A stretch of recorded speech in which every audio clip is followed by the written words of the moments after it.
Testing. All right. All right. Just a quick test here of the audio. If you are in chat right now, you are taking a look at the course, but we are just doing some stream tests. We had some laptop crash issues earlier, so we're really going to try to test everything out, make sure everything's good to go. We can pull you into the back room here. This is it. This is where we are. Stream starting soon. It's been great back here. A lot of issues. So, but yeah, we're gonna get the test going here. Ethan Swanson walking in here. Do I look upset, guys? I'm trying to put on a brave face. It's gonna be okay. It's gonna be okay. Stream starts at 4. First runner at what time? Stream starts at 4, 4:10. Okay. First runner. First runner. Can you just take that? Just speak into the microphone of that headset real quick. Good. Is there? It might be muted. It doesn't look like it's muted. Hello, check. Perfect. They can hear me? Yep, sounds good. Oh my god. We're good to What's go. up, Ninja Sport Network Nation? The Nation! Man. Athletes getting their walkthrough. We're going Yep. to do some final tests and pray to the gods of streaming that everything works great. Yeah. We haven't been praying hard enough. See, we haven't been making enough sacrifices. Yep. Alright, I gotta go. Yep. See ya. Hey, double check on your phone all the obstacles, please. I put them in. Just double check it. In the hybrid, right? In the hybrid, yeah. I mean, you'll do the speed and the burnout when you get there, but the hybrid. All right. Well, this is going to be where I leave you.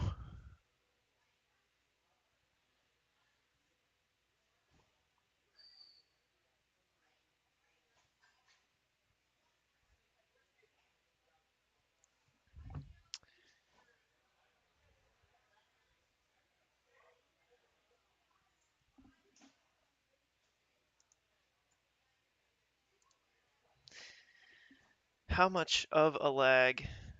Oh, yeah, because of the nature of the GoPros and this camera that I got sitting here and the audio, everything has to be delayed a little bit. So what you're probably seeing right here is going to be a slight delay in what I'm saying from this video. Because this video is kind of in real time, but this audio, or vice versa, the audio is in real time, but the video is delayed so that it can match the GoPros.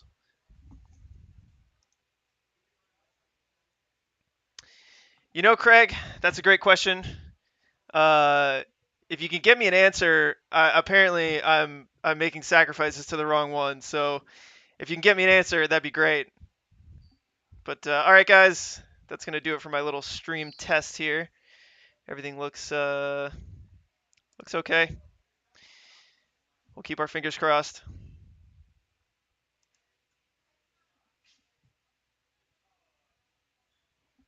And on that note, we will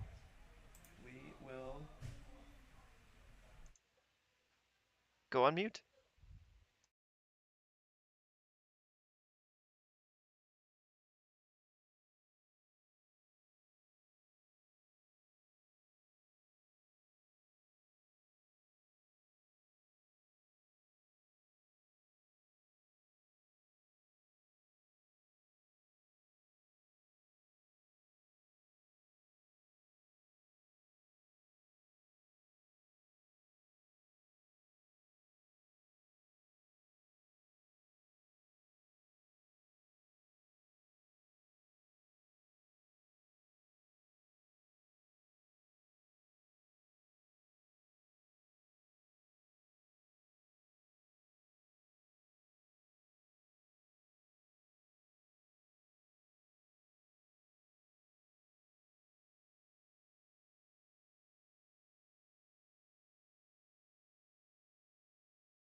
All right, folks, we are having a day back here in the studio, getting ready for this finals, and so I forgot to hit the record button, and so I'm gonna play that intro again so that I can record it for the recorded version. Show So thank everybody, you for bearing with me. show everybody the note you have in your hand, please. Show everybody. Look what he's got, ladies and It gentlemen. says press record, record. and I did not. That's on me, guys. That's on me. Thank you. I will play that again with the recording. I'm sorry. Here we go. Back to one. Take two.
Welcome back for the finals. We are here in North Carolina at Rock Solid Warrior for the Ninja Sport Championship finals. Our top 10 men and top 10 women have been qualified from the open round, and now they will compete on 3 more courses. And I'm joined here with Ryan Stratus. Hello, everyone out there. Appreciate y'all tuning back in. We are ready for these next 3 rounds, starting things off with the hybrid course, top 10. Men and women will be running a version of the open course with a few additional obstacles, and we will talk about those in just a bit. But first, let's have a look at how things are going to be broken down. Athletes will run 3 courses. They have the speed, hybrid, and burnout courses. They are testing a variety of skills, and those points will accumulate. So athletes will be given points based on their placement in each course. So first place will get 10 points, second place 9 points, third place 8 points, and so on. Points will be added across all courses in order to get the final score, and that's how it's going to be broken down to get those top points. Tiebreakers, of course, will be down there at the bottom of the screen, and you add the score of the top 2 placements. Take that score of the top placement and then look back at how they did on the open course to really break things down. Yeah, thanks, Strat. So that's how the finals round works. Let's go ahead and take a look at the hybrid, which will be up first. So they will run the hybrid, then the speed, then the burnout. And women will be first, followed by men. And so here is what we've got for the hybrid round. All right, folks, here it is. It's more technical course with a mix of upper and lower body obstacles. The time limit is going to be 4 minutes this time. So they've added a minute because they've added a couple extra obstacles. Retry system still in effect. Athletes will get 3 attempts per obstacle. If an obstacle is failed, the athletes get to reset on the start platform and must complete that obstacle to move on. So similar to the open course, but some alterations have been made to make it a little more challenging for these athletes that have moved pretty quickly through the open rounds. And our time limit was being finalized. Strat, I know you were down there for rules. What do we got for a time limit? I believe we are at 4 minutes, so we've gotten 1 extra minute. And then the rest or reset time should be the same, about 15 seconds. So you've got 15 seconds to catch your breath, wait for that obstacle to get reset if it needs to be, and then take another try or 2 before time runs out. It's going to be exciting to see how things are going to end up in the wash towards the end of the day. We saw some exciting back and forth battles at the first qualifier in Ninja Intensity at Castle Rock. We were working through those rounds. And in the women's category, you had two athletes go back and forth, taking first and second, back and forth, and it all came down to the burnout. So we're going to see if that same situation could happen here. Fingers crossed. We're going to be running smoothly all the way through and to the ending. So we'll probably record everything up until the stages need to be changed. We'll have some action brought to you very soon. Camera should be heading out there onto the floor. You can see the athletes getting warmed up out there right now. Got some of the kids just hanging out, chatting it up. If there's any issues on the live stream, audio, visual, please let us know. Any questions from the chat, y'all just chime in.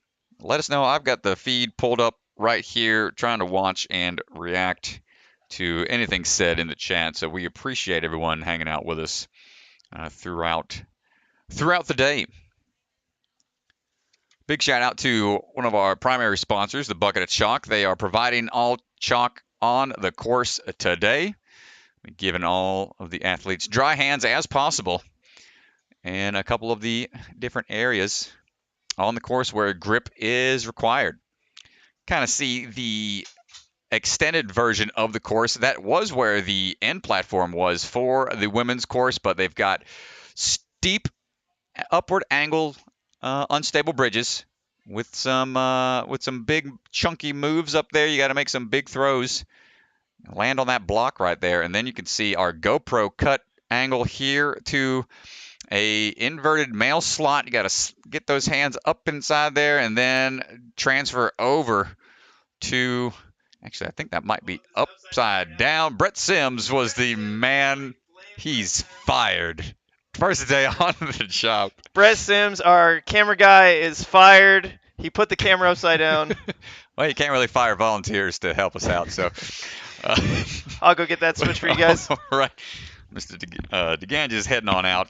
He's going to adjust that camera angle. Would make for a cool shot or two, but try to keep everybody's equilibrium on the right side up. But those are tipping mail slots. Those will be kind of like special deliveries. You got to grab inside of the cutout and then reach over to the rock holds on the opposite end, and it'll tip over pretty intensely.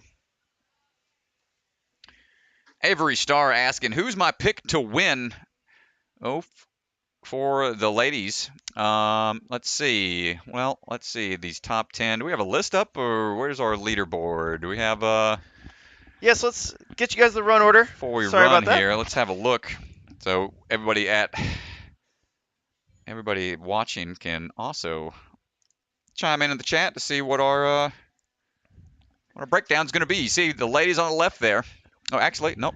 It's Sorry, folks. Let me get the speed run order. It'll make more sense. That's all good. I'm still pulling for. I've got my eye on. Let's see. Audrey is going to be one to watch. I think she didn't quite clear the open course, but I think she's strong enough to put on strong performance in the burnout. So there is the run order for the women. Okay. It is in reverse order of how they qualified in the open round. So Isabella Wakeham running last. She took first. Ava Colasanti second. She will be running ninth. Gotcha. So I think with Isabella put on a extremely strong run. So she's probably slated to be the one to beat. Audrey is going to be strong on the burnout course, with the rock climbing background. But we're going to see. We had Marissa Jenkins came out swinging as the first runner of the ladies to get that full clear with just one slip up towards the end. So we'll see how she can make some adjustments to possibly go even faster. We're going to see how it's all going to pan out.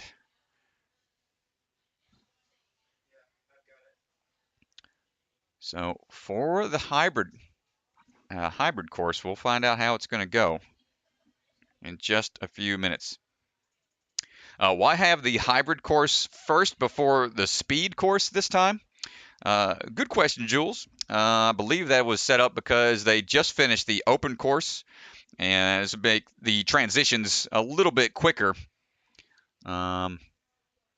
for the athletes and the staff here in the gym. So they just had to adjust a few things and add a few things instead of breaking things down, setting up a speed course, and then resetting up the hybrid course, which was just a extended version of the open round. And which obstacle do I anticipate to be the most difficult? Ooh, man, I believe the one right after the last two additional obstacles they added to this course is going to be probably more challenging of the obstacles they have to face. Not only are they going to be a little tired from that first round, but by the end of the hybrid, getting through to the end of the course, it's going to be pretty tough. They do have 1 extra minute, and up first, Cecilia Boggle, coming out of Ninja Street in Miami, is on her way. Getting through obstacle number 1. Back on the tipping frames here.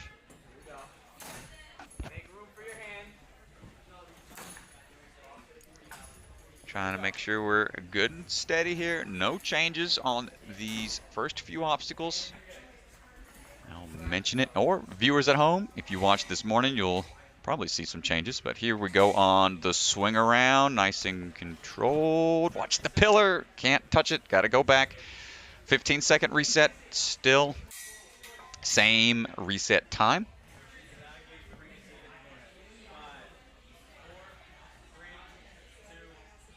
So hybrid first, speed next, burnout last. There we go with another attempt. It's a better control there. Nicely done.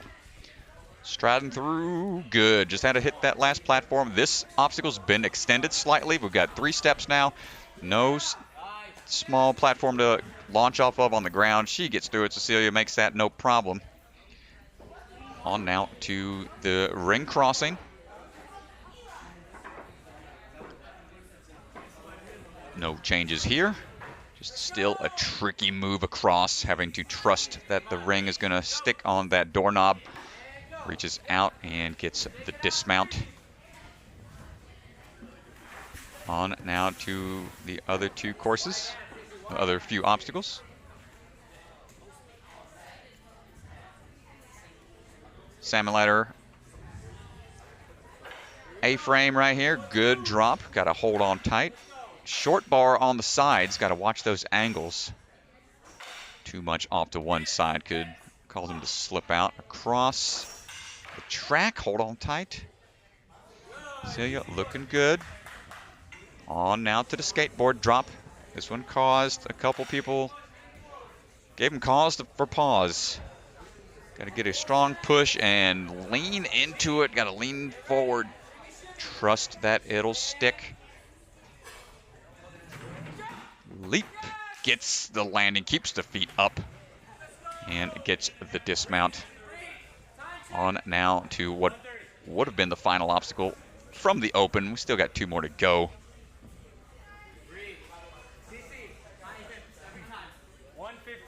Shaking out here. Doing some quick moves on the cliffhanger sides into the reverse grip right away. 1 try. Looking for that dismount. Gets the landing. And now we're on to the unstable ascent. We have 1 unstable bridge going up, and then we've got a big drop on a cannonball, or a looks like a big jug. It's going to drop real hard. Hold on tight. Nice job. Still has to go forward. Really nice job holding on there. She can dismount at any point, but has to get to that block, and the unstable bridge here is going to be in the way. So she's trying to figure out how to transition. Hold on tight. And from there, she can either keep going up to get closer or try to go for a big swing. Looks like she's going to play it here. safe. Nicely done. On to the last obstacle. Cecilia putting on a great run here. And right away, going to just jump straight into it. Couldn't get the drop, and that might have been it for the time. Gets a hug from the coach. Great stuff from the Ninja Street family there. Awesome work.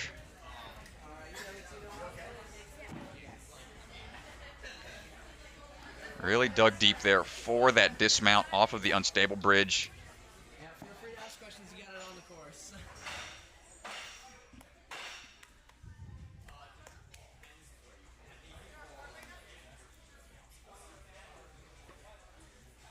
Let's see. Brady Parks asking in the chat. What's up, Brady? How you doing, man?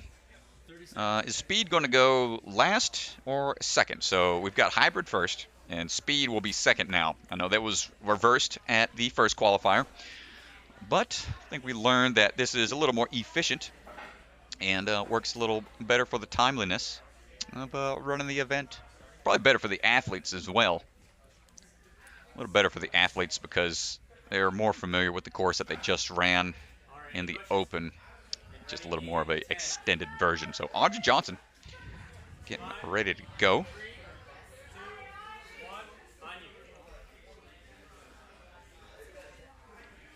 Audrey making her way through first portion of the course. Probably wants to pick the pace up. At some point you'll see these athletes probably feel a lot more comfortable on this course since they just ran it a few hours ago.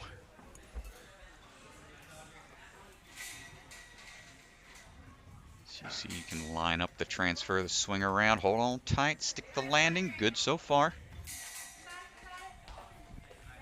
All right, here we go on to the extended version of this little parkour attack. Ooh, gotta really trust that jump off the orange block. It's just gonna sap the energy ever so slightly. Here we go on the ring toss across. Looking for that move. Here comes the throw. Ooh, nice job. Controlling that swing. Great work. Audrey making good time at 1:12. The split. Heading on to the salmon ladder descent. Takes a quick second to adjust, catch your breath. And here we go with the hops going down. Controlling those hops. Oh, going for a big throw here. Skipping. Ooh, nice her job. left side is a little close. Nice, a little risky, but you know, got to take those chances when you can get them. And this is what tripped her up in the first round during the open. See if she figured out. Oh my gosh, going for a ride down with the hands. Not enough of a jump, but smart idea. Last time it shot out from underneath her, banged up her shin a little bit, so she might be just a little hesitant from that. I like what she's going with, though. Being more controlled in a downward position, just has to be ready to explode upward for that jump after the drop. Yeah, you got to get your shoulders up here. As soon as you drop down, you got to get your shoulders up. Jump. Oh, let's go. Okay, Audrey. Nice work. So, plenty of time. Remember, they have 4 minutes. You need to steady those hips down.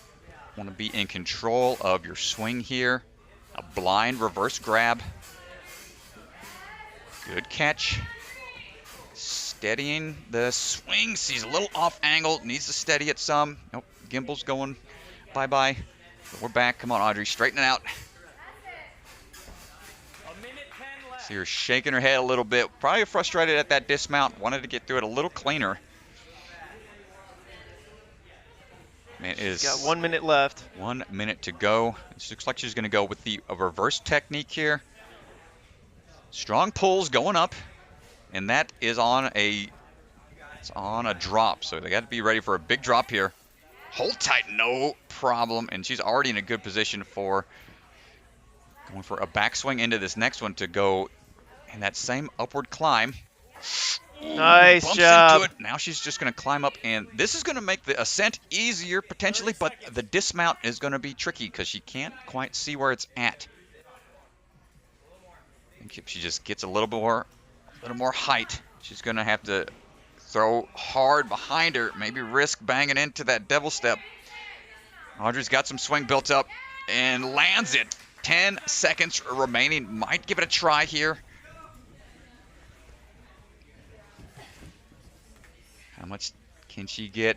Oh, come on, with the camera, not quite able to get a good swing out of the gate there, but Audrey, great job getting past what was tripping her up before during the Open. You can see these athletes, how quick they can adjust and learn from their mistakes and just make those on-the-fly adjustments. So far, 2 down. We've got 8 more to go.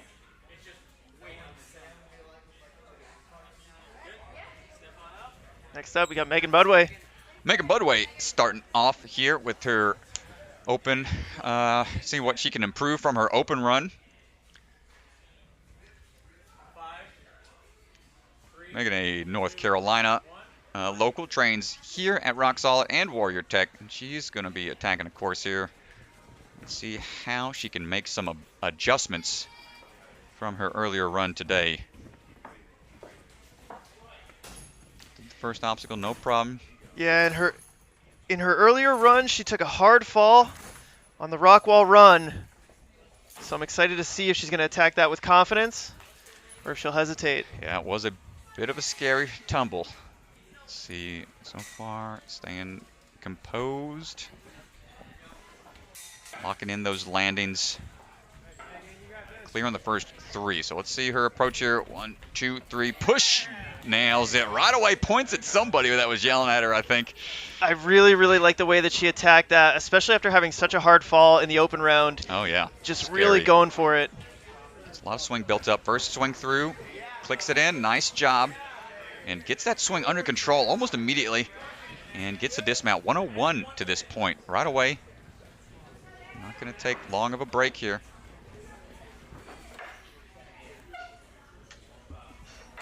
Hopping down now. Nice controlled. Got to get that toss across. Nice job, locks it in. Just needs to get the dismount. Left side a little close. Ooh, that's always nerve-wracking right there at the end. So the skateboard threw her off a little bit. Looks like she might take Audrey's beta, but you got to get ready. Get the feet in position here. See, she's on her knee there. Okay. Come on, lean Get forward. the shoulders up. Get the shoulders up. Just jarring drops if you're not in the right body position for it. Exactly. So we'll try again here. Got to wait for that time to go all the way down. That reset period. And try number 2. Push into it. Needs to jump at the right time. There it is. And we're back in the mix. And right away, she knows she has to really push the pace. But doesn't want to make a mistake. Blind grab coming up. Oh my gosh, overshot to one side, but was able to adjust and maintain that forward swing to dismount quickly. Nice job. And Megan going right away, not opting for a big break here. Just pulling up onto the sides. Going backwards for the toss. Hold tight here. Takes a lot of power to get that height. That's not going to be enough to hold on. She's got some time here. So 15 seconds minimum, but can rest longer if need be.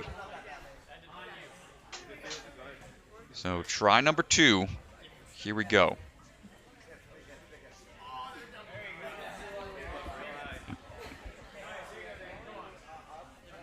Going for a forward swing this time, so changing up her technique a bit. Might get her in a better position for the drop. Fingers were in there. Just peeled right out. So she'll have one final attempt. They get 3 tries.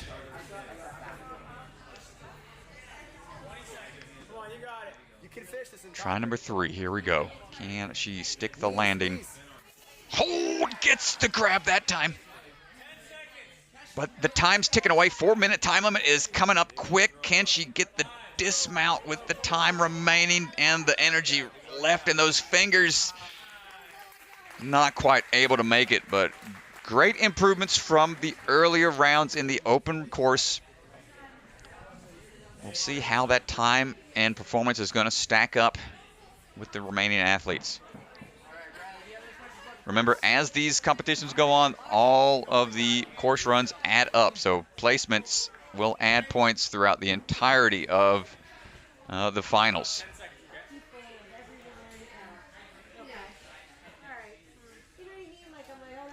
All right, looks like we got Riley Porter on the course getting ready to go. Riley swinging on in to action here. Did great at the first qualifier at Ninja Intensity. If I'm not mistaken, she already qualified for the finals, correct?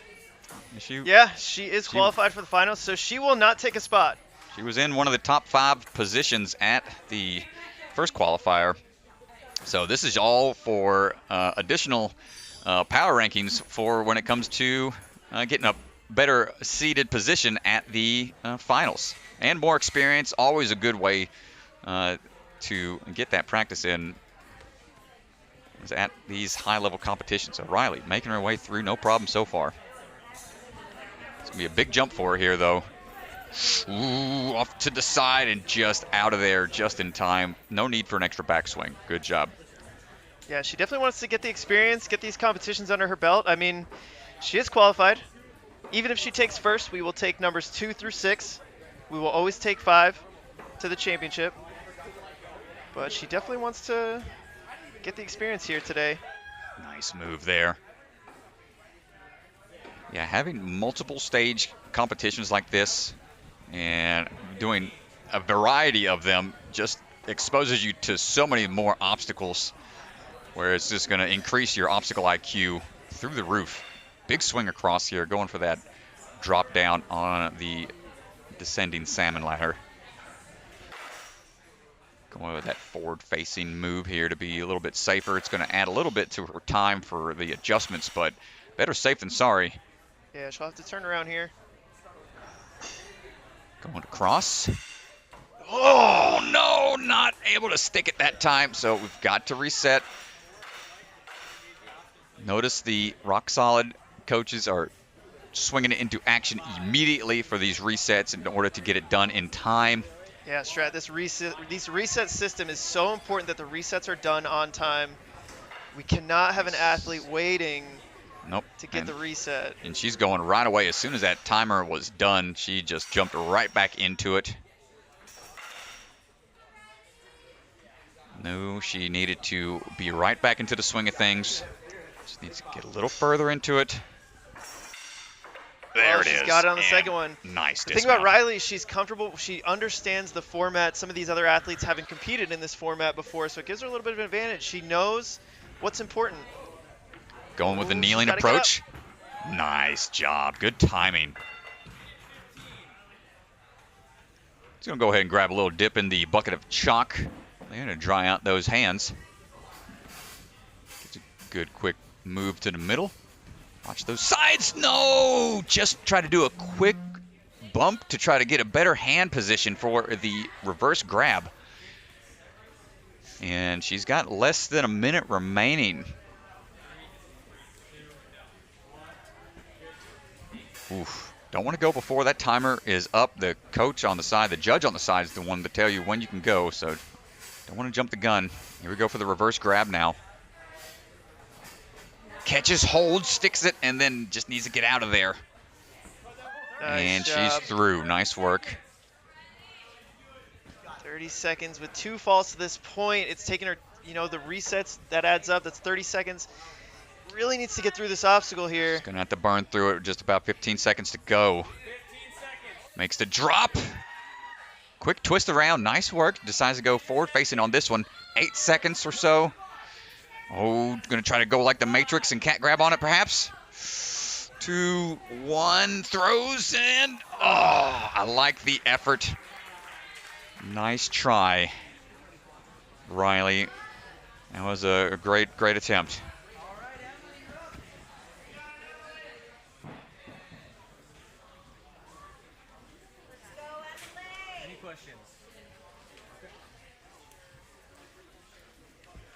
All right. Emily Gardner. Emily Gardner up, getting ready to go. Coming out of the grit. We're going to see how she does. Getting ready to go here. And away we go. Making her way through. Clear on the first. These multi-stage competitions, it's important to pace yourself. You want to, of course, perform the best as you can, but you've got a lot of obstacles on the menu that you've got to be able to get through and have that energy for later on. Nice job getting through the first two. Here we go now for the ring swing around. Big swing.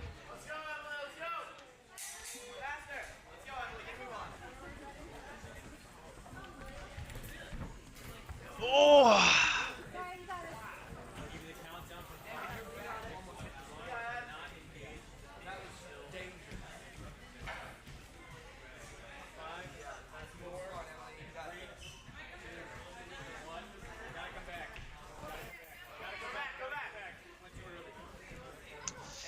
She went too early. Jumped the gun on the reset. Can't. Gotta wait for that reset timer. That's 2 down. Only got 1 potential chance left to clear it. Gets it on the third.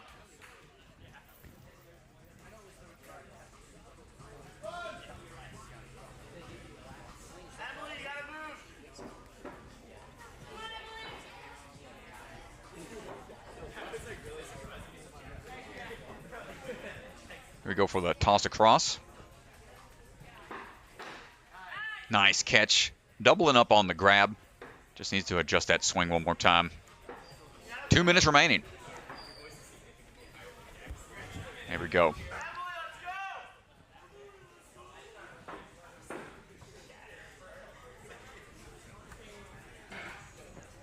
That was a big throw going over to the descent on the salmon ladder side of things.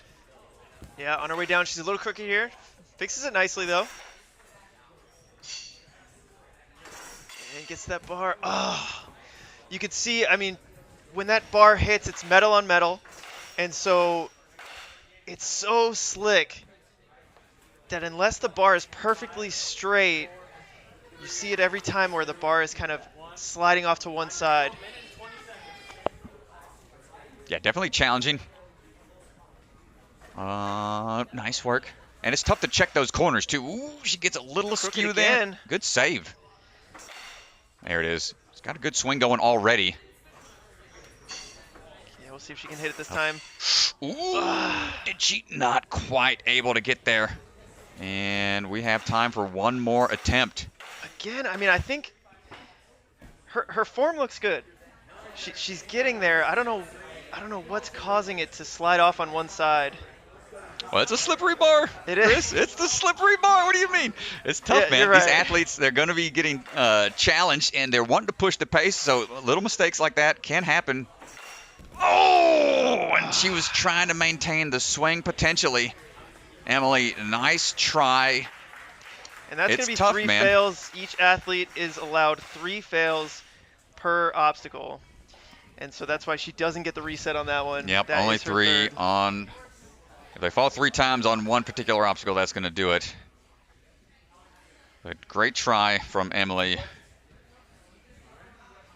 Moving on to our next athlete, Kenzie Hughes. Kenzie Hughes out of Libertyville, Illinois. All right, or your old stomping grounds, or our current stomping grounds. You're still living out there, right? You're out there, Libertyville. Yeah, she trains at Ultimate Ninjas Libertyville. Nice. With Mike Salenzi. The Stallion.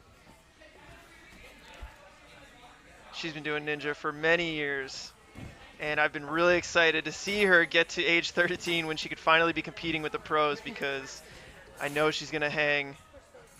Well, she's doing a good job of hanging right now on the tipping platforms here.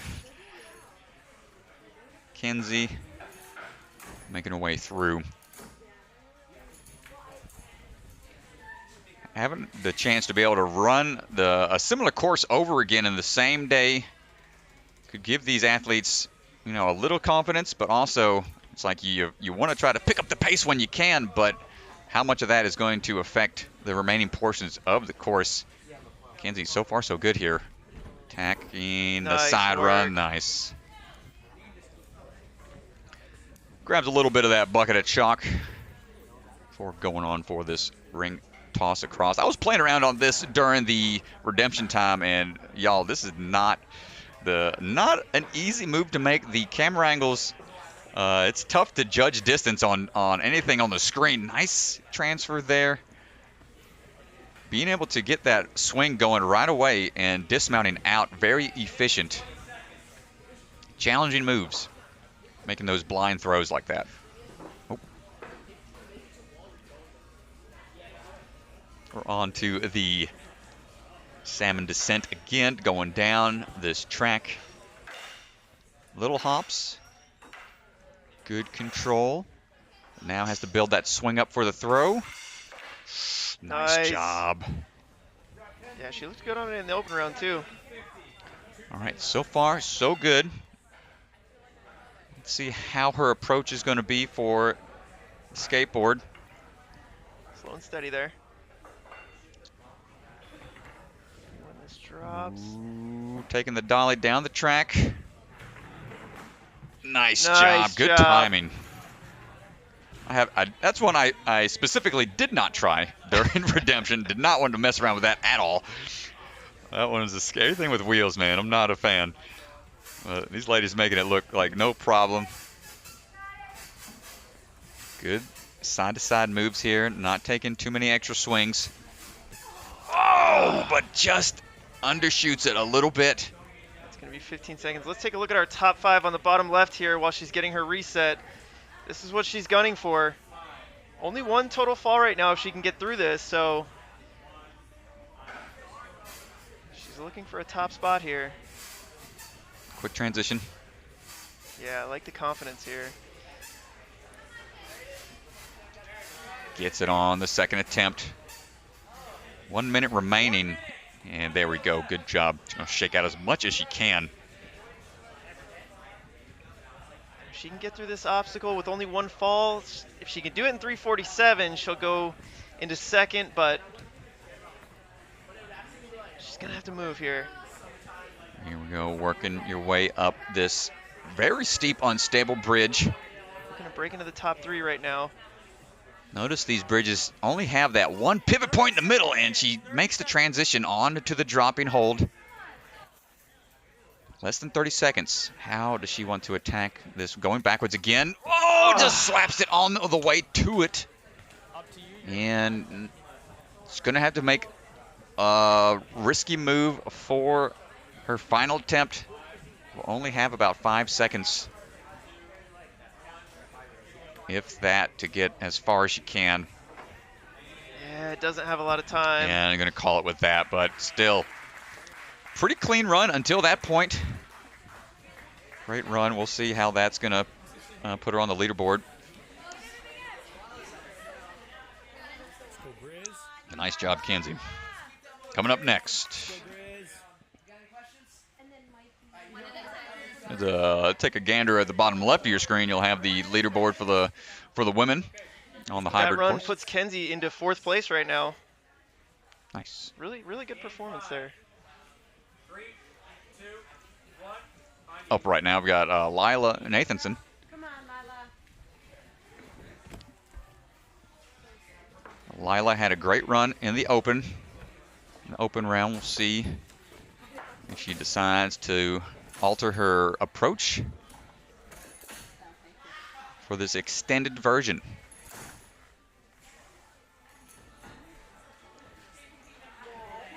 Gets that swing side to side. Doesn't need to go all the way up to the top. Can dismount from any point there. Gets a steep swing around through it, but controls the descent. Nicely done. Strides on out of there. Let's see the attack on this sidewall run. 1, 2, 3. Nice. Nicely done. No problem.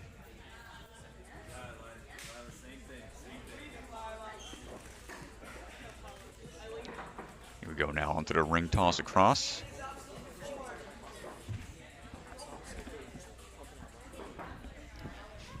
Making the move through here. One-handed hold on. Nice job. Having that one-hand grab does shift your momentum. It's going to cause it to get a little off kilter a little bit, but she maintained composure, was able to adjust and get on out of there. Not too many extra swings and still moving smoothly here, not taking many breaks. Athletes know they need to push the pace if they want to get a good time and know how much energy they have in the tank. She's moving quickly here. Here comes the toss across. Great job all the way into that cradle. And into the skateboard.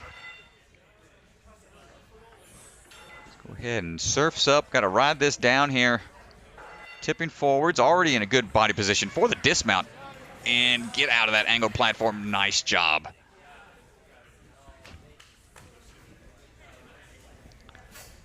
Let's see here on the sideways grabs we got. Going for that blind reverse grip. First attempt, nice. And out of there, potentially. Come on. Wants to make sure she's got a good dismount, and she does. 2.5 minutes down, so 1:30 remaining.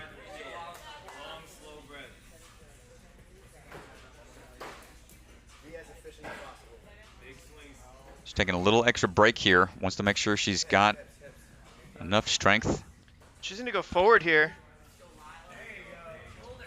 Yeah, I feel like forward would be, it's all based on your own style and what you prefer. Same thing with that salmon ladder we saw. Some people like going backwards, some people like going forwards. Well, honestly, she's making it look easy strap, but going forward takes so much grip strength because the angle that your hands are at, it's much easier to be backwards, but it just shows how strong she is. Oh, is she going for the transfer here? Lila gets on there for a second, but the tip back is going to have to cause a reset. It's all right.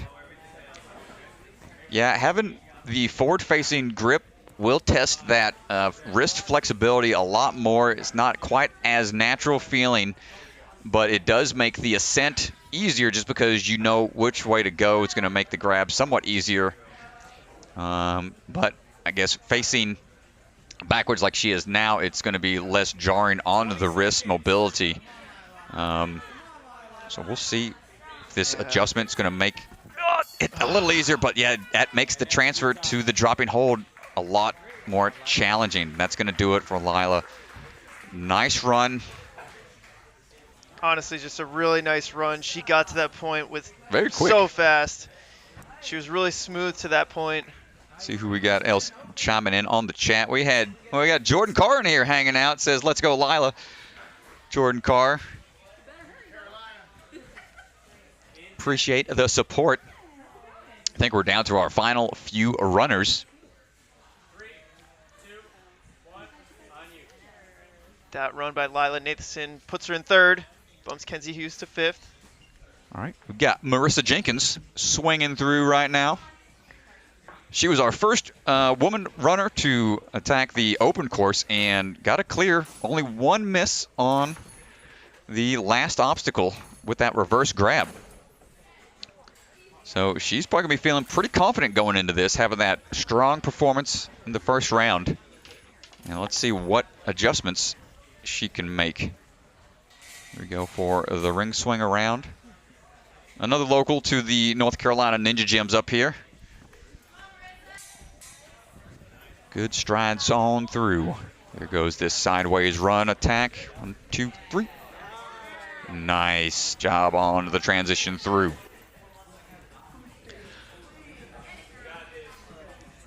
Grabbing that bucket of chalk, making sure those hands are nice and dry. Got to make this throw across here. It's a scary transition. First attempt. One hand, two hands. Nice save. Remember, those rings can still pop off with a little too much twist, and she's out of there. She's aware of it. Marissa moving quickly here, straight away into the salmon dropper. Good switch grip grab. Starts popping down. Good controls on the drops. The throw across.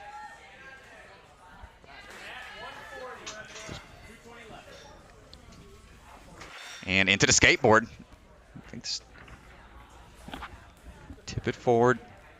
Time that jump. Lean into it. Ooh. And gets out of there. Nice job.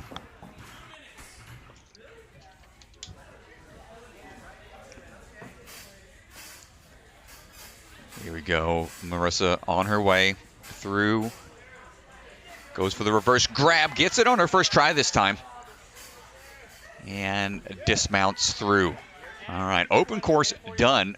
Let's see how she can attack the remaining portion of the hybrid course. Full clear so far. She's got a good amount of time here, Strat. Going backwards now, deciding to go with this approach. Yep, good time for sure. Let's get that swing built up again for the transition. Looking for the throw. Time the drop. Grabs and holds.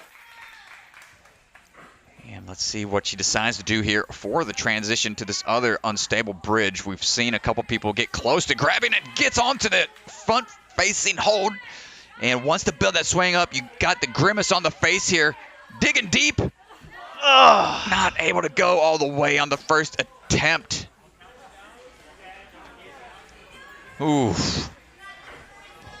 So now in these multi-stage competitions, you have enough time here for one more attempt. Does she take that time to potentially get one more run at it? She does.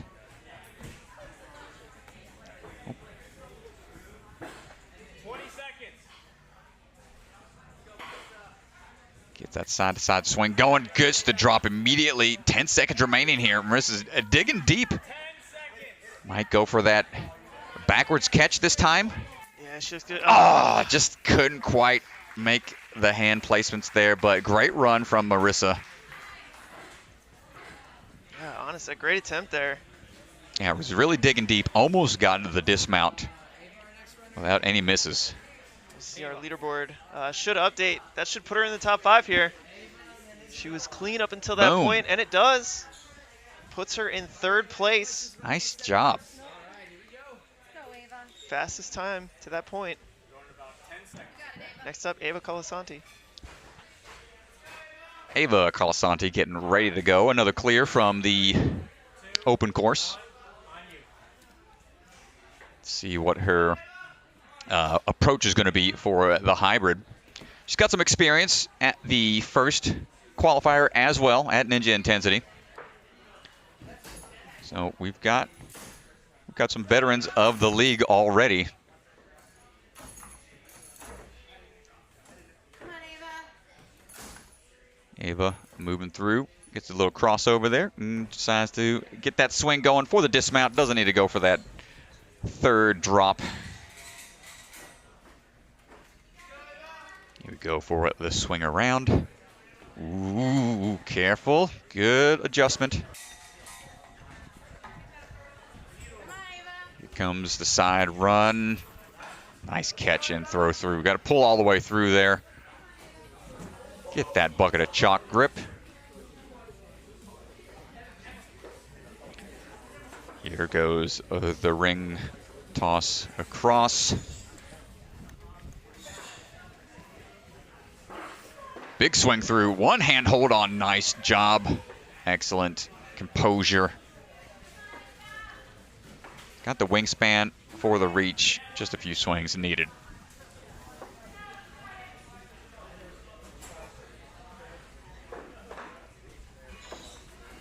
Here comes the big up move. And these tiny hops down. Gotta watch those corners. Making her way across. Good throw Nice all the work. way through. Doesn't want to risk having it slide at all, so it's good to get a big toss across like that. And here we go, surfs up, riding down. Keep an eye on the bottom right hand corner of your screen. Jump. Watch those heels. Nice Let's jump. go. Grab a little bit more chalk there. So just under 2 minutes remaining.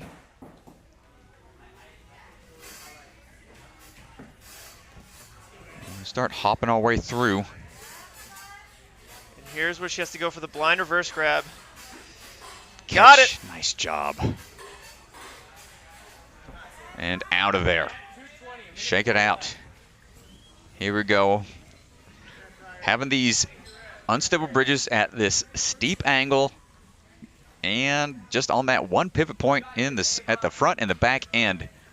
Just adds so much difficulty to this. There's no lips up there. There's nothing juggy to hold on to. It's all just a flat surface. Well, Ava is a rock climber. I'm curious to see how she's going to approach this obstacle. She's going to go backwards.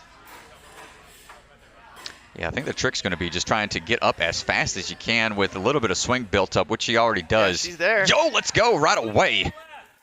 Just digging deep. Knows less time you spend there, the more grip you're going to have for later. Oh, good 180.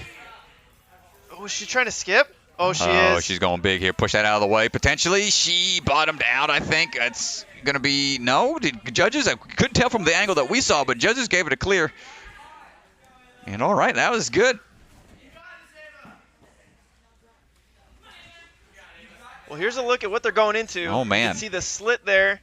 We're pointing up at it. Yep, that is the mail slot upward special delivery-esque. So Ava, first one here all the way. Oh, static hold. Oh, she has the wingspan, but has to be able to commit. That's the risky part for her. Static and not quite able to get there. One try is all she has time for, but getting to that point will put her at the top of the leaderboard without any mistakes till that point. I believe that's our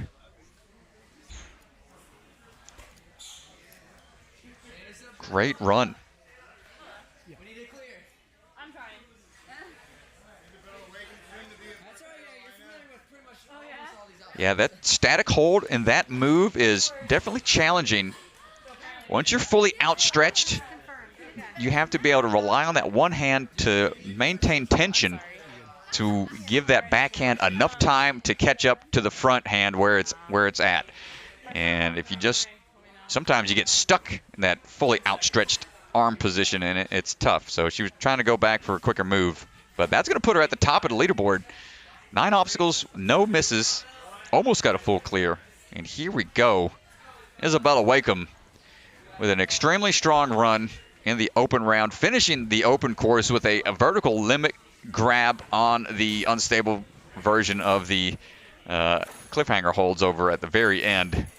And Isabella's going to be making her way through quickly, trying to maintain that quick time that she put forth on the open course.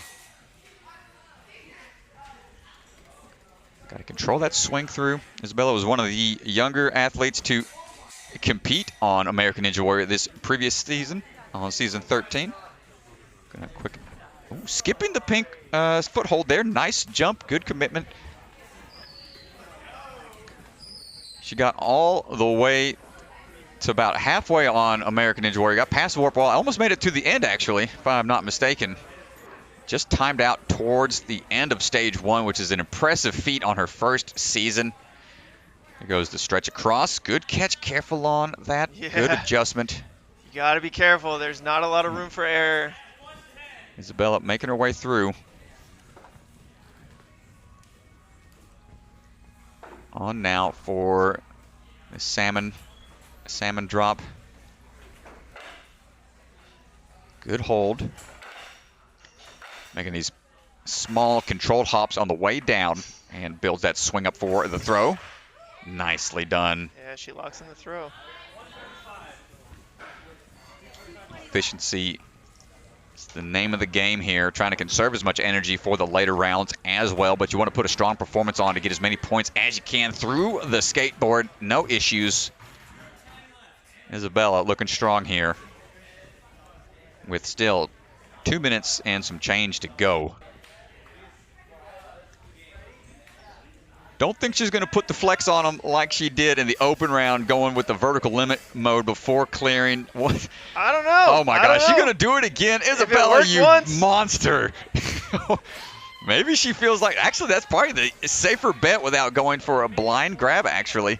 So that might be a beta break if you've got the vertical limit grip for it. I mean, if it worked for her in the Man. open round, I don't know why she would go away from it, you know? Yeah, At least no. you get a retry, so even if you failed it, you know? Well, that's true. Very good point. Gotta Impressive go with stuff. what works. I like it a lot. Going with the backwards approach here. Jumps about halfway up that unstable bridge.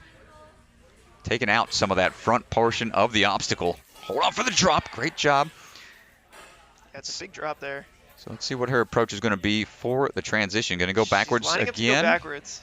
Goes for the quick move. Make sure that head's in a good position. 1 minute And left. the ascent once more for going for that transition. Gets a quick peek. And out of there. Nice Great work. landing. Let's go, Isabella, to the last obstacle. 45 seconds remain. And that is going to put her in first place right now. She's already locked in first place, but you know she wants to clear this course.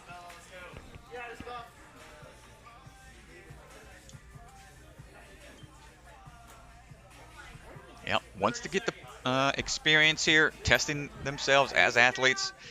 You know, let's see what we got. First try. Oh, had the grip for a split second. Yeah, it just comes out of And there. wisely, I think she's going to call it on that, perhaps, if she is out of I don't time. know. Nope, never mind. No, I think she wants to try it regardless. 2, 1, on you.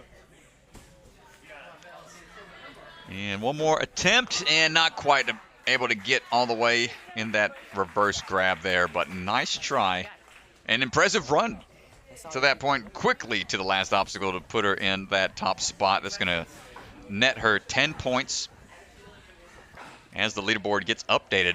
Like we said before, the score is cumulative all the way through, so athletes don't need to be in a certain percentage. All 10 athletes will move on to the other 2 courses.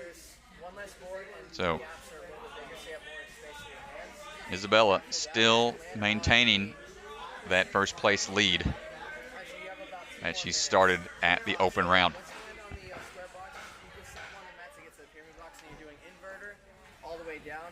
So that's going to be pyramid box after. Yeah, really nice job there from Isabel Wakeham.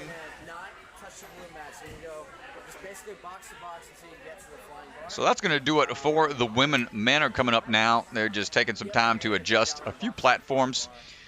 The changes for the gentlemen, they've got that same split that's going to occur after the ring toss across. They got to do that funky salmon ladder deja vu combo. From there, head over to those sideways grabs, which has been slightly altered. And from that point, you'll see the additions they have made when we get there. 2 more pretty challenging obstacles added to this course, one of which is the inverter, an obstacle that was introduced this last season of American Ninja Warrior, which is a very challenging and pumpy upper body obstacle. You can kind of see it there in the background. It will be next to last obstacle. You're just adjusting a few things, making sure we're good to go.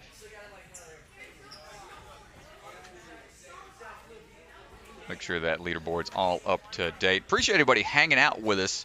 During this downtime, I'm going to go ahead and give a shout out to our Bucket of Chalk sponsor once more. They're the ones that have been providing the chalk across the board, across the nation. We're going to be running these competitions, and they've generously provided that chalk for all of these athletes at every chalking station throughout the courses.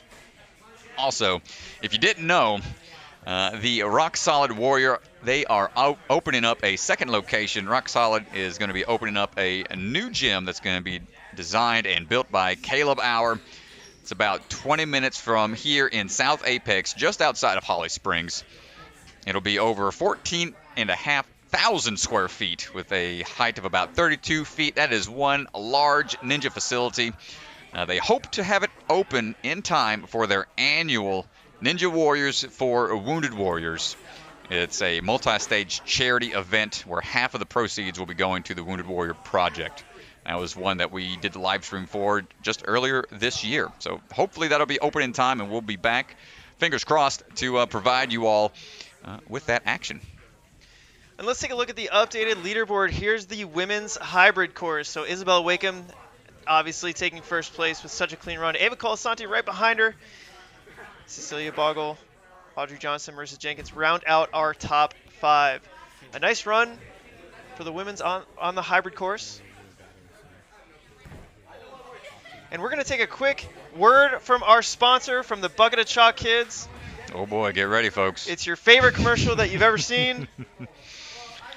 A word from the Bucket of Chalk.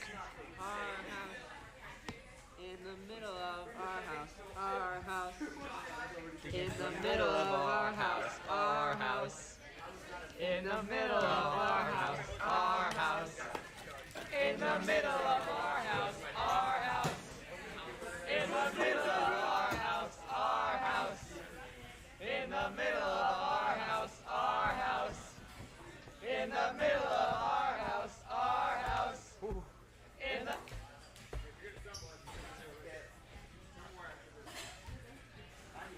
All right, and that's a word from the Bucket of Chalk. And before we get going on the men's side of things, we're going to pull up our overall women's leaderboard. Here's how the leaderboard works. So you can see our top 10 who are competing here in the finals for the speed, the hybrid, and the burnout.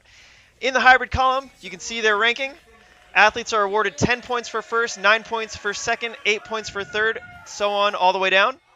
And those points will be added across all 3 disciplines, and that's how we will determine our winner, whoever gets the most points. So theoretically, Isabella on her way to maybe 30 points if she can take first in the speed and the burnout. Clean sweep potential. Gonna be tough competition, but we will see. We will keep this leaderboard updated for you guys as the competition unfolds. But right now, we are going to get going over to the men's side of things.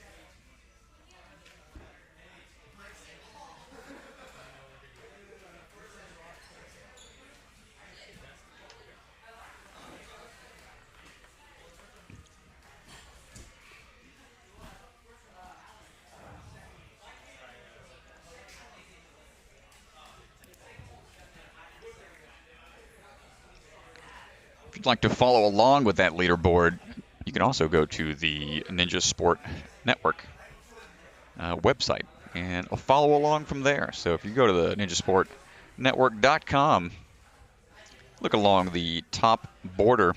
There's a little hyperlink, says run, order, and results. Click on that bad boy. It's going to take you to a filter leaderboard page.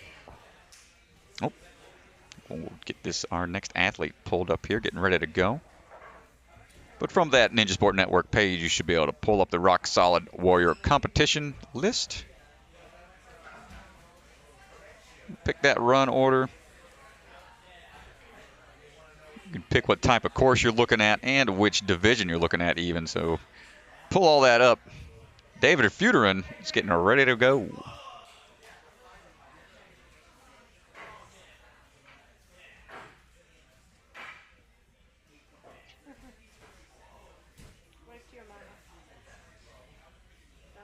Waving to the camera, making sure everybody watching at home is happy.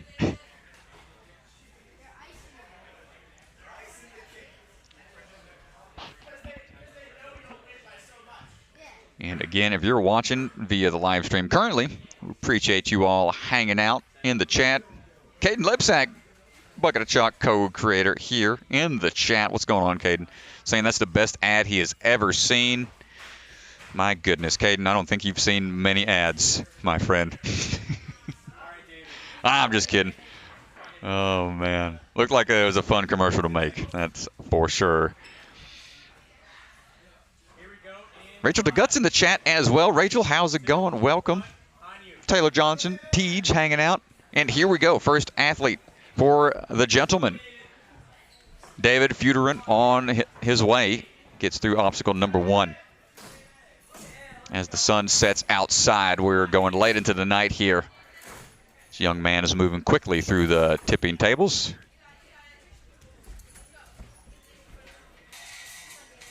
And here goes the ring swing around. Big swing through. Watch the pillar. Pinged off of it's going to have to reset. No incidental contact on any of that structure right there. Got to go all the way around and control your landing on that dancing stone. Big swing through. Got to control it. There it is. Striding his way through. 1, 2, 3. One-handed save. My goodness, this young man giving everybody in the crowd a heart attack. Holy moly. Shot that heart rate up so much he started running towards a different obstacle entirely. Great job with that one-handed save. Here we go for the transition across. Nice commitment. Got to control those hips. Careful on the twist. Good moves all the way through. Here we go now into this funky salmon. Transfer, twists out. Almost gets it on his first try, trying to build that swing back up here.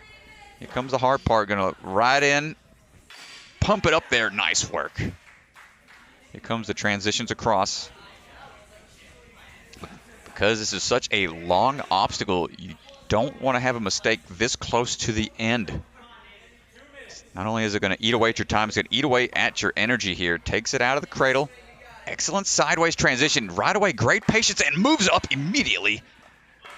Nice job. I mean, that's unbelievable technique for him to get his hips that high, to be able to throw that bar. Great work getting through the swinging salmon. Now we go into the half barrel here. Takes a big leap out to that ring. Nice catch. You gotta be careful. That one side will tip a good bit. Trying to work his way over safely onto those platforms. That's gonna be a clear. Here we go. I believe this might be uncharted territory for him. I don't know if he got this far on the open with the time that he had. But that 4-minute time limit's going to give him a little more extra time to mess around on these, and just misses on the next to last hold. It's going to chalk up a little bit and give it another try.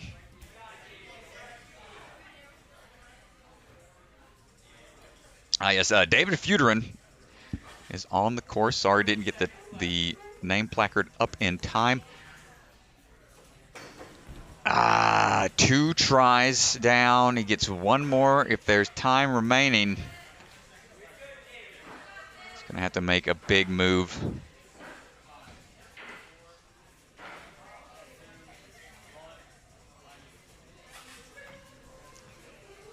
Try a number 3. Quick bumps up. Just couldn't make that transition over, Really but still. good try. As one of the younger athletes in this division, that's still an impressive run. I'm going to see how it goes.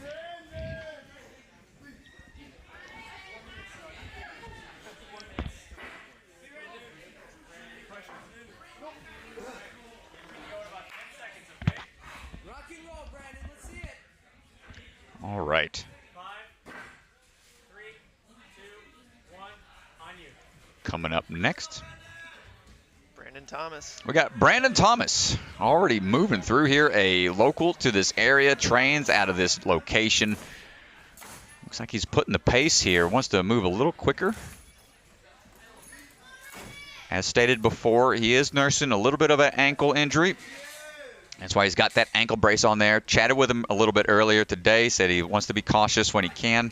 But, looks like he's taking the risks when he needs to. 1, 2, jumps up and over. Nice move. Brandon moving quick here.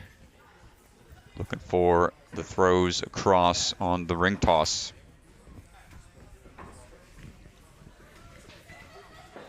Tried to static it. Good save. 1, 2 hands on.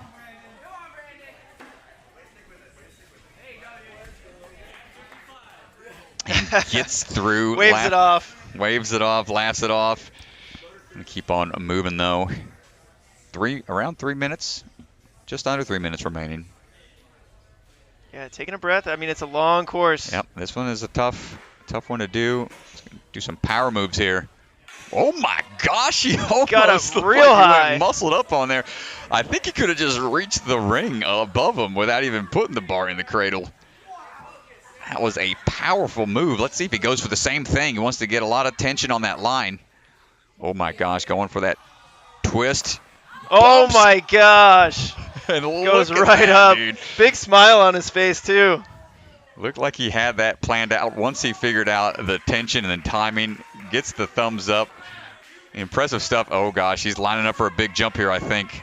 Oh no, what's he doing? Oh no, Brandon. You're scaring me. Okay, he's going for the ring. I thought he was going to skip for a second. Good save. Steady, steady. Get off, get off. There we Nice. go, out of there.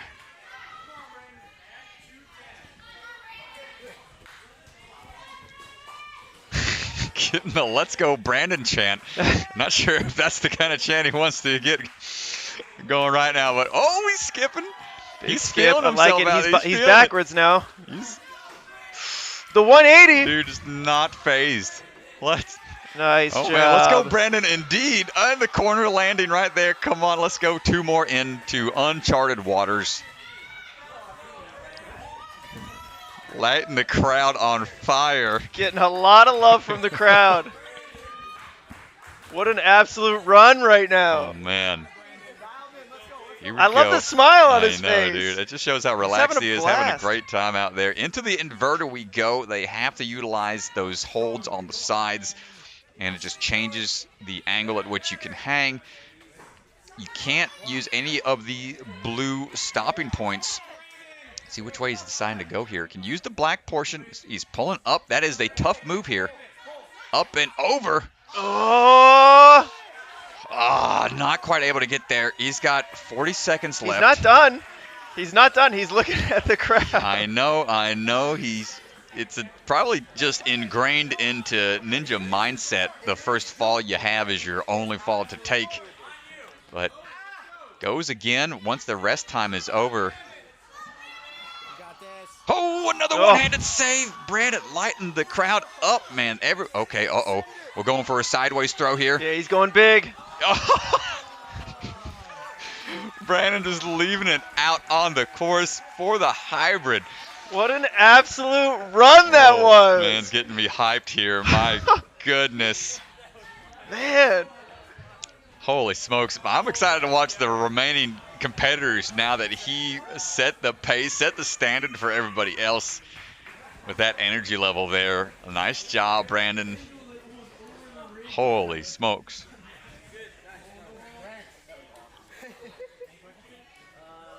Good stuff. Jules, he could have reached the ring, but don't know if the rule is he must land in the bar in the cradle. Good question. Have to confirm with that or not, but he did have the power for it.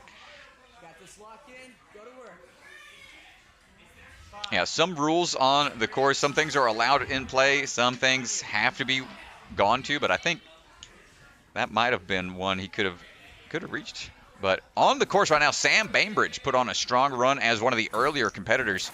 Sam moving his way through, coming out of level up in North Carolina as well.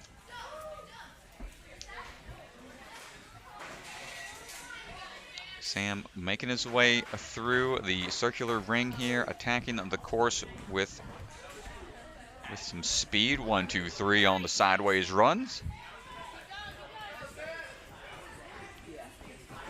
And on to the ring toss across. If I remember correctly, Sam, I believe, is the one that has the farm that sells the eggs. Green eggs, and Sam, watch on the corner there. Look out. Nice save on the ring toss. Big reach through.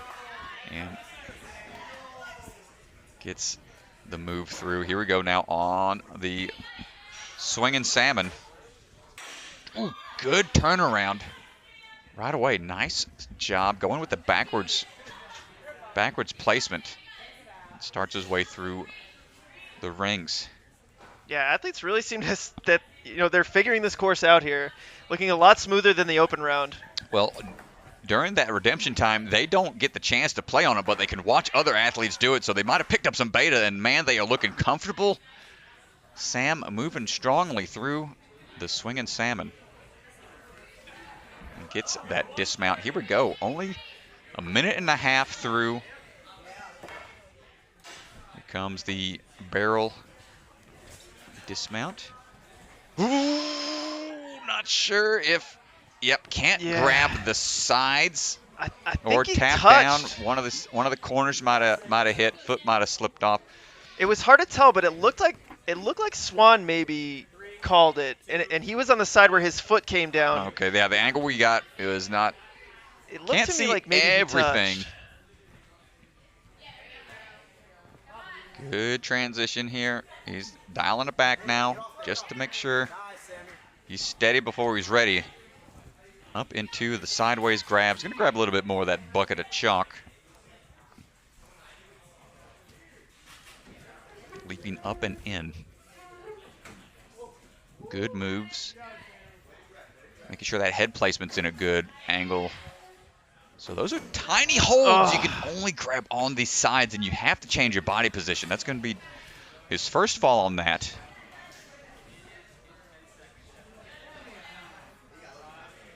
Take a second to catch his breath here. And here he goes on attempt number 2.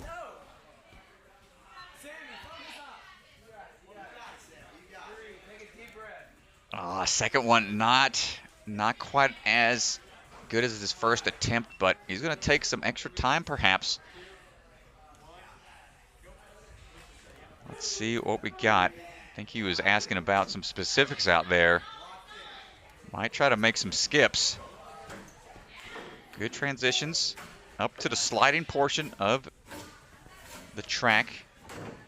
And he got to this end point last time and gets the clear on his third and final attempt. Less than 30 seconds. That's all he has left, leaping immediately on to the inverter. He's got to go around these blue barriers.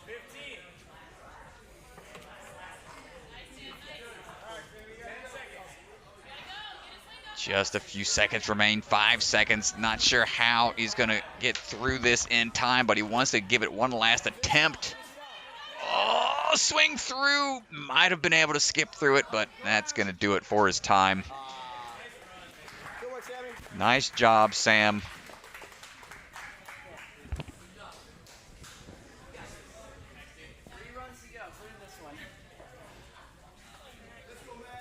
Mr. Max, questions? Nope. All right. Get ready to go in 10 seconds.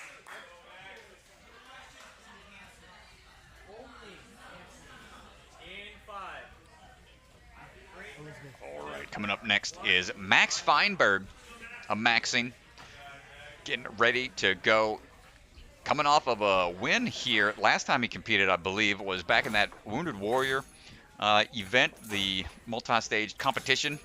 So Max is familiar with this facility, is familiar with these obstacles.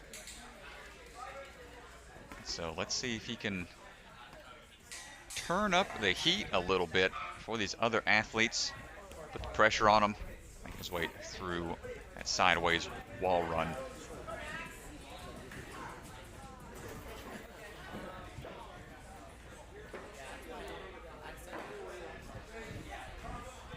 Making this transition across, almost gets it on his first try. Second try, a little bit of a struggle, but it's okay. Makes a good move to adjust. And nice, gets it that third try, hasn't failed yet. And makes it through. 3 minutes to go. Right away into the swinging salmon. Get that 180 transfer. Right away into the cradle. There you go, let's do it again. Smoothly done. There you go, nice and easy. Feel it, smooth. Staying relaxed. Trying to find the timing for this. Out of the first. I'm going to twist that bar sideways just to get it through. And pop it up there. Get off of there. Nice job. There you go. Yeah, that one is a fun one. I was playing around on that one during that redemption time a little bit. And definitely don't make it as pretty looking as these guys do. I mean, that was a fun one to try.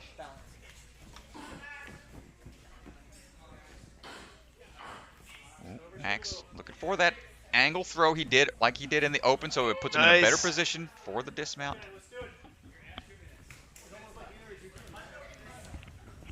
Gonna grab some of that bucket of chalk that he is a co-owner and creator of, him and Caden. Get on up there, Max. Let's see what we got. Here's another view of where he's going. You can see how small of a space they have for those hands. And getting around those bars as well just adds a little extra difficulty, and he's on his way, making his way through pretty quick. 2.5 minutes down, minute and 30 to go. Did that count as a clear? Got the thumbs up. Couldn't tell from the angle we were at, but Yeah, it counted as a clear. Looked like he just Cat jammed his grabbed. ankles there a little bit, might but he have looks fine. yeah, might have tweaked it on the hit, but He's tough. got it cleared. Yeah, young buck. Gonna be a-okay. Quick transitions on the inverter. Max, one of the only people on A&W 13 in the city finals to actually get through the inverter in that city finals episode. So this won't be an issue for him. A slightly different version than what we've seen on the show, but he's got the idea for it and looking so smooth up there. Nice job, Mr. Feinberg. On to the last obstacle, for less than 40 seconds. And there's our flying bar removal, and there it is, the mini flying bar ledges. You've got about 20 seconds, and you got to have excellent downward pressure on here, because any too much forward and backward momentum, you'll go slipping right out of those cradles. Accuracy on point, 10 seconds. Last cradle, not gonna do it right before the buzzer. Oh, Max, nice try, impressive run. Definitely going to put him in that top spot. It's going to be a tough time to beat, I think. Yeah, that's going to be really hard to beat, honestly. Nicely done. Questions about the Extendo Corso? All right, go get it. All right. Pull up the run order here. That was Max, our fourth runner. We've got 6 more to go with the top 10 male athletes. Paul Woods getting ready to go. Again, if you're joining us on the live stream, we appreciate your presence. And let us know who you're cheering for, who you're rooting on, what you think of the course design, and how you think all this is going to end by the end of the evening. Who's going to walk away with that top 5 spot position? Paul Woods on the course right now, coming out of that Vitality Ninja crew.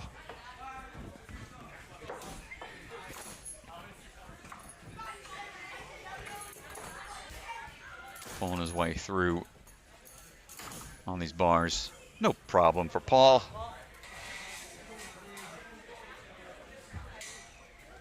Swinging through, control that dismount there. Start your way across those stones into this half-pipe-esque attack. Nice job.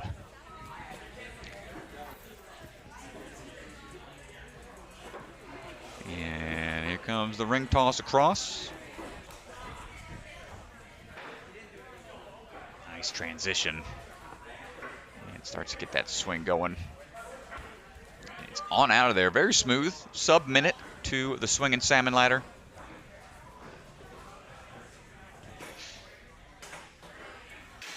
Nice move up and into the cradle. Yeah, he looks really locked in right now. This kind of reminds me of what was the one that you guys had at the UNX where you had to turn the salmon bar sideways for the rope traverse? What was that one called? Yeah, that was the joust drop. The joust drop. So similar motion they have to go with that salmon ladder bar to get it through the salmon ladder rungs before it can start moving up that track. Working his way down. Paul looking strong.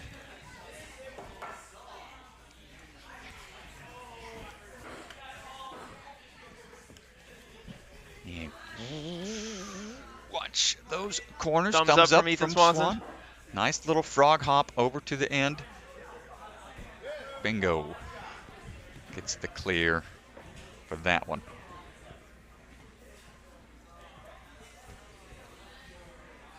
Just eyeing the sides of these blocks here. Taking his rest, Here make sure we he wants go. to lock these in. Got to see how quick they have to transition their arms in those 180 moves. Hopping it down. And the fact that they're so close together, too, means you just have to move your hands even faster. Very, very quick moves. Yep, Paul threw that one. No issues. 2 more to go. Minute 30 remaining.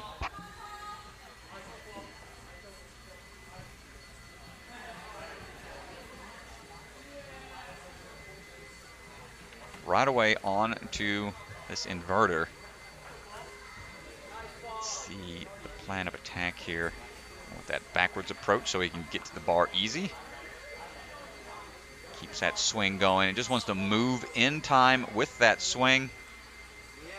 It's going to help. It's going to help a little bit with the moves, but also it's going to tax that grip a little bit at a time. Good strong pull to get to that up position. Start hopping his way down and starts tipping it for the cliffhanger or the bar on the other side. Paul going for a clear here with about 40 seconds remaining. Got to get onto that block. There we go. Well, you can see Max Feinberg clear that at 3:17, so it's not going to be enough to put him in first place unless he can clear this obstacle right here. Full clear would put him into first place. 20 seconds to a buzzer. He's going to go down at the 15-second mark here, trying to get the hops and not quite able to get the first cradle. Flying bar is tricky enough, but when you have a narrow hallway to do it in and a slippery landing surface, it just increases that difficulty exponentially. But strong run from Mr. Paul Woods. Got a question from the chat. Didn't Mr. Feinberg get a top spot, 5 spot at Ninja Intensity? Is he one of our athletes in the top spot? No, Max Feinberg is not qualified for the championship. I believe he finished 6th place at Ninja Intensity. So just on the outside looking in, he's definitely looking to qualify here today. Yep, so Max going to try to definitely get in those top 5 spots, along with several other of these athletes. One of which being TK Ninja Tricks. Tyler Kurtzel getting ready to run. Chad Ruth saying the course looks really fun and pretty unique, a lot pumpier, a little pumpier than the Ninja Intensity course for this being the hybrid course, not even the Burnout. So I would have to agree with you on that. Every course designer is going to have their own flavor of style when it comes to putting these courses together. And they've got a lot to choose from here at Rock Solid. And Tyler moving quickly through this first obstacle.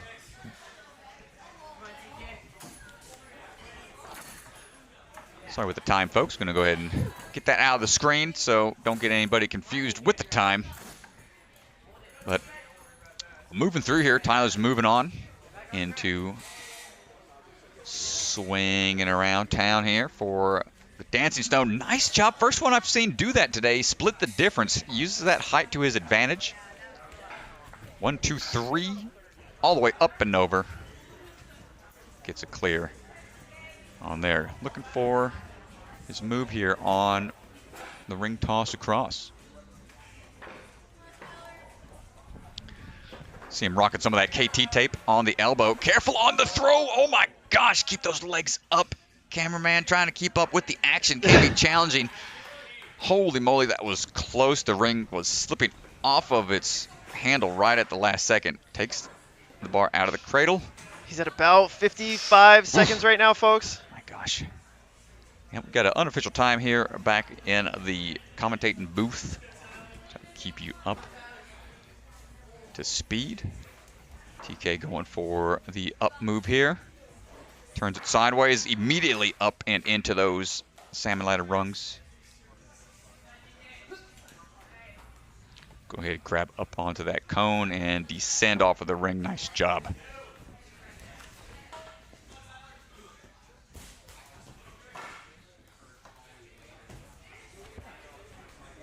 And here we go now on to this balance obstacle. Quick moves across. Good work. Taking his time, getting over to the last few obstacles to go.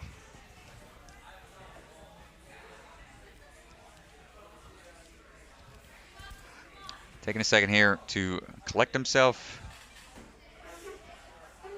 for attacking these sideways grabs. Got about 2 minutes remaining or so. Moving up to the sliding one. Oh, not able to stick it. That reset time is going to start. Going to steady those holds. He's going to re-chalk. And try to get some of that energy built back up.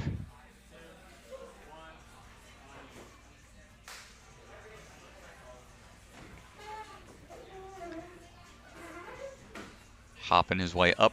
Attempt number 2.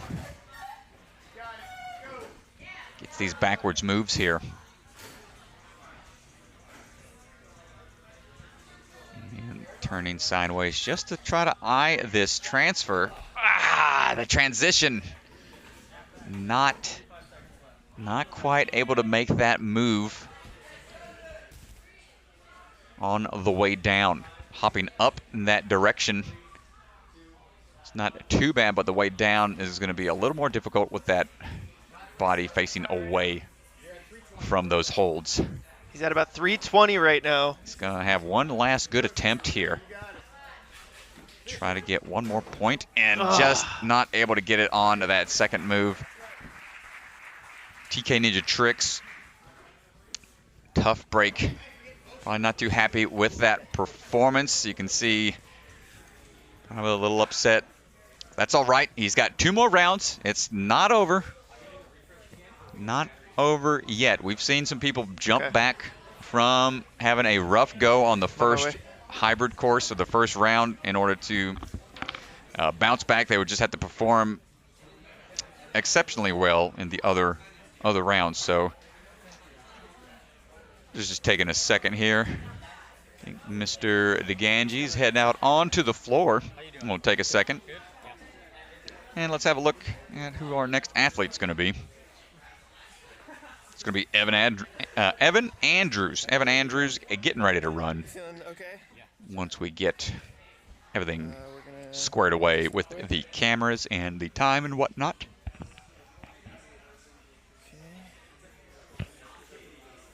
Uh-oh. Get ready for a little motion sickness here. Oh. Right back. The screen's going to go black for a second, but it's just a battery change. 1 sec.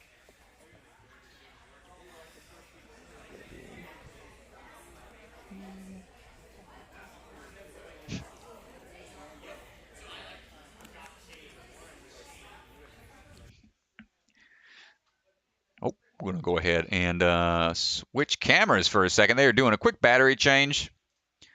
We'll switch over to another GoPro. And there's the man in action on the floor, Chris DeGanji, swapping out those batteries.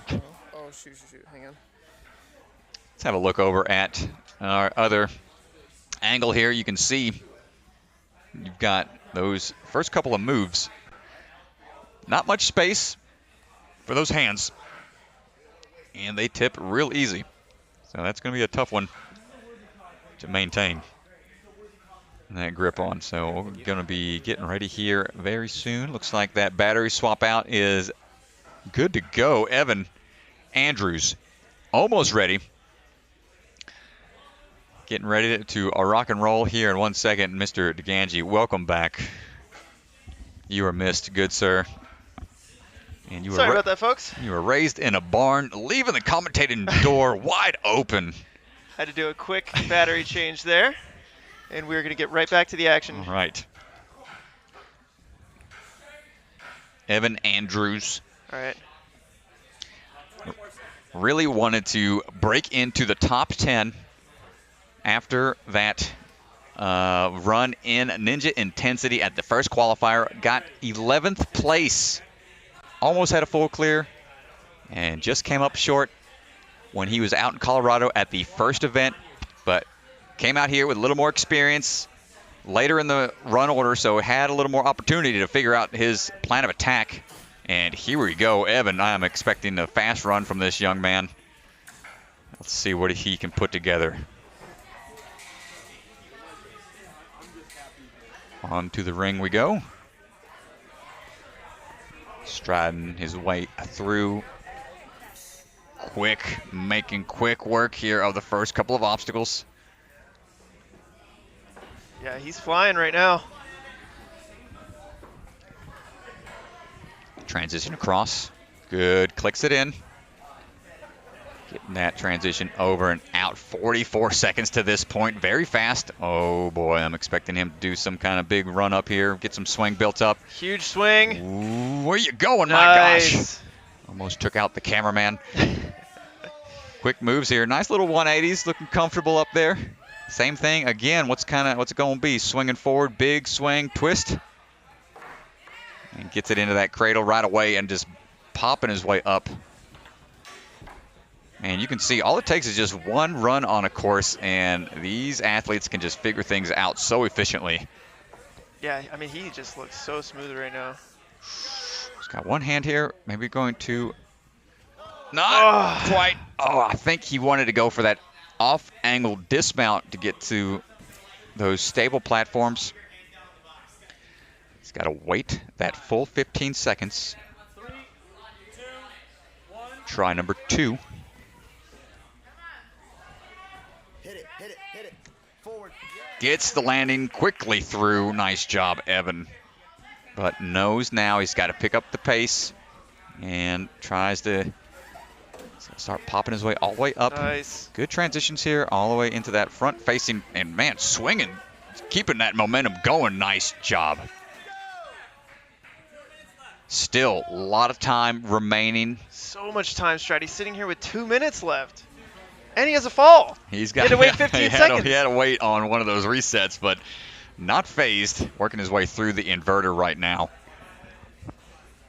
Let's see his method here. Gets to that bar. Such a cool obstacle to force certain moves on the athletes based on how the obstacle is built. See if he goes for the big pull-up and grab. This is going to test that lock-off strength and pull power. Evan, come on, man. Fight through it here. What's it going to be? Oh, he's trying to fight for it. Oh, don't look at the camera. You can tell that starts to, and anytime an athlete looks all away from an obstacle or down at the ground, it's their body instinctively looking for a way out sometimes. And that's a hard instinct to fight. Evan gets another try here. But he's got so much time. His reset is over, but he could take as much time as he wants here. He's got like another 30 seconds before he has to start this obstacle. Exactly. He's looking for the chalk, and I think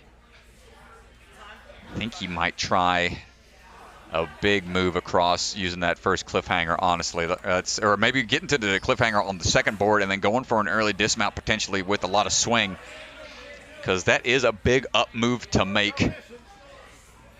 After pushing the pace, oh, come on, Evan. on the course, it's going to be tough to do, but he wants to go for it again. Trying to figure it out, not going to do it. Evan, still a great run to that point, very fast all the way to that obstacle. Man, exciting runs tonight, man.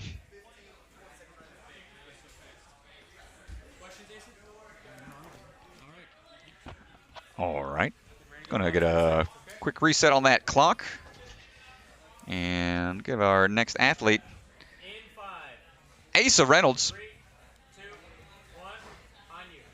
is on his way. Yeah, as Asa is moving through the first couple of obstacles here, I expect him to be pretty efficient. But I got to give a shout out to our course designers, the team here at Rock Solid. I mean, the courses so far have been so much fun. Yeah. On both the men's and women's side, and I can't wait to see the speed and the burnout. Big throw through, nice dismount there. Staying locked off nice and high. And starts his way through those stones. Good little double tap there. Right away through. If anything, this is just going to rev up those engines for the speed round. This is just going to help build that confidence in these athletes.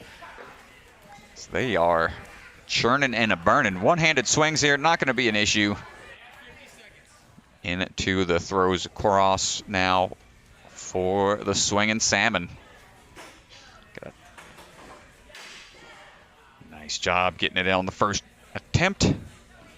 Bumping up quick to those rings.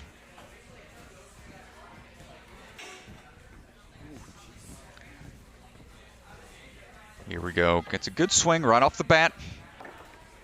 Takes it out of the cradle. Got to ride that swing back to place it onto those rungs. And just accuracy just dialed in. Minute 30 to this point. Moving quick. Here goes. Dismount onto the barrel. He grabbed the side there. Can't. Yep, no side grabs. Got to stick that landing. Going to grab that chalk that was strategically spilt on the ground earlier. 4, 3, 2, 1, on you. Ace is going to try to dial this down now. Good landing and hopping through. That's the risky part with using your hands. You want to grab onto those sides, but that's not allowed on that obstacle. Big jump out, skipping the first one. Smart move, wants to save some energy, but taking risks at the same time, but moving quick here. Asa looking for a quick dismount. Nice work. Minute 30 remaining.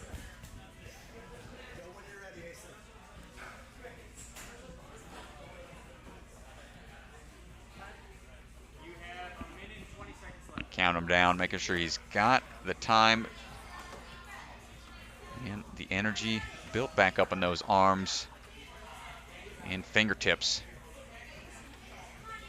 Gotta watch that swing. This will affect how that board is shaking when you're up there, and it's gonna make those grabs a little tougher. Hold on tight, don't want to come peeling off on the backswing. Good transition onto that cliffhanger. Here we goes with the reverse pull. Got to get that pull strength. Nice work. And now the transition around. Down to the last move. Over to the cliff. Can't quite get it. Down to about 30 seconds.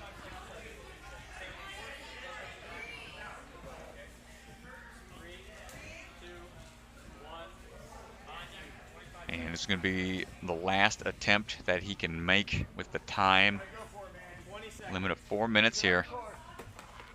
Jumps deep into the inverter, grabbing onto that cliffhanger fairly quickly. Oh, here we go. This is the move I was talking about. Wants to go for a big throw across to that cliffhanger.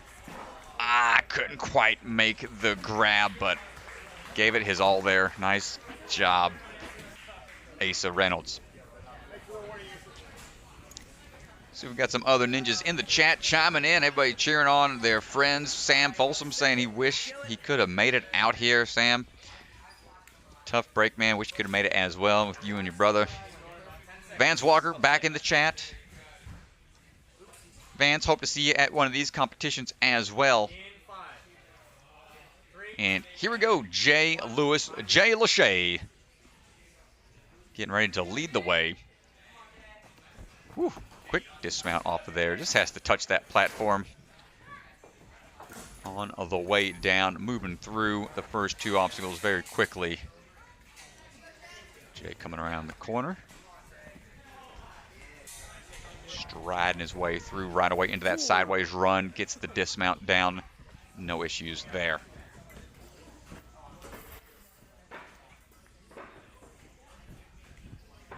And here comes that ring toss across. And just so smooth with that connection and keeping that swing just nice and straight. Oh, cameraman walking around trying to get a better angle here. Doesn't want to get kicked. You never know where some of these ninjas are going to be going when they're on the course, man. They're pushing for time. Jay looking nice and relaxed.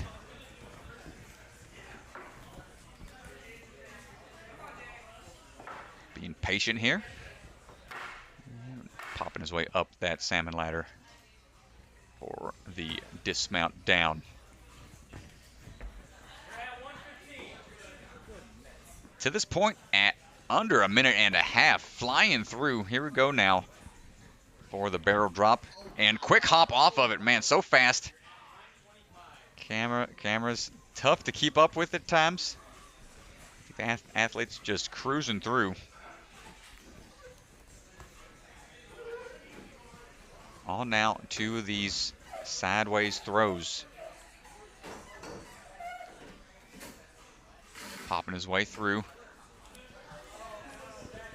And Jay makes that one last move to be safe, and a big swing dismount. Sub 2 minutes to this point. Oh my goodness.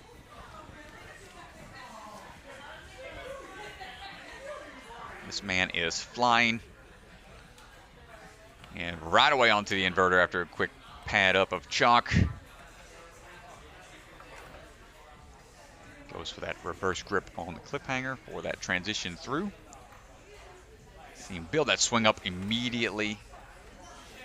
Goes for that reverse grip as well right away.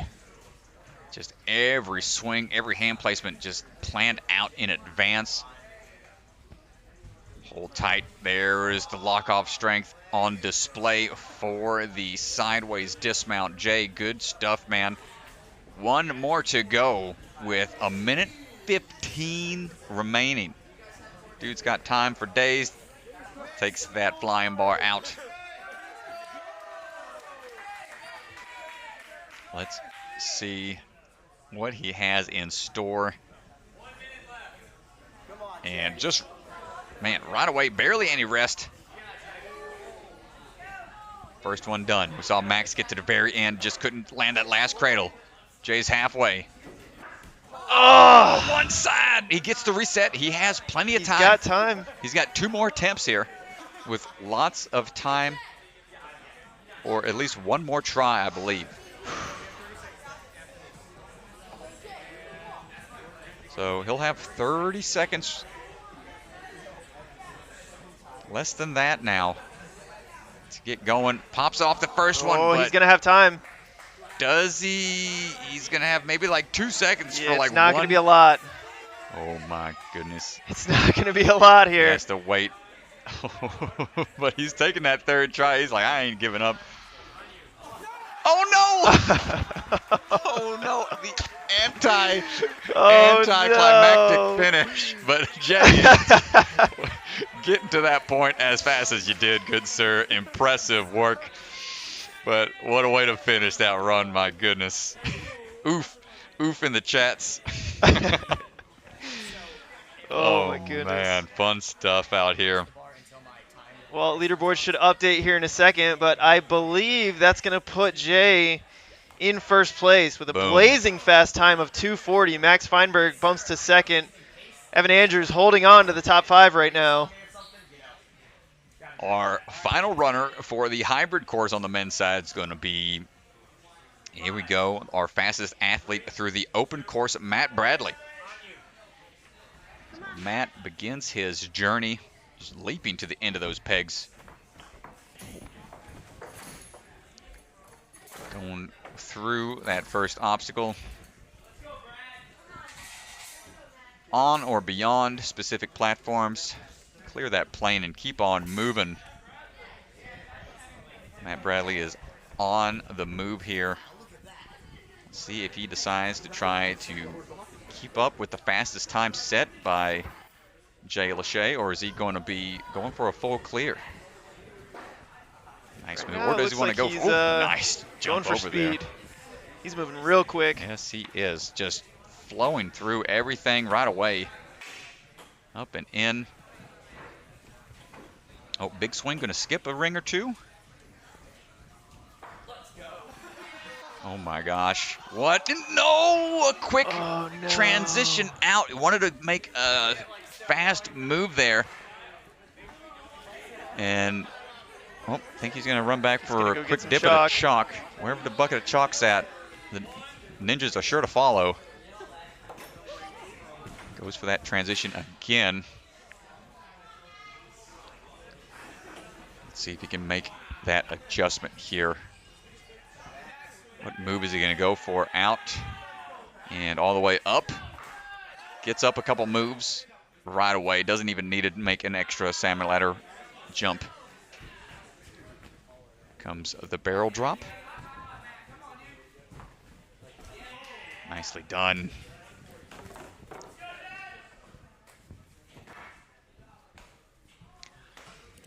Matt Bradley, about 2 minutes remaining.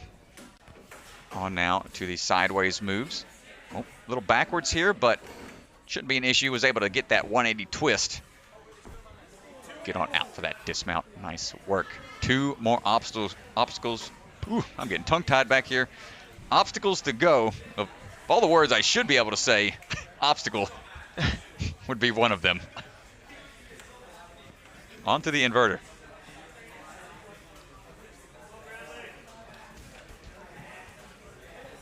Quick moves, building up that swing.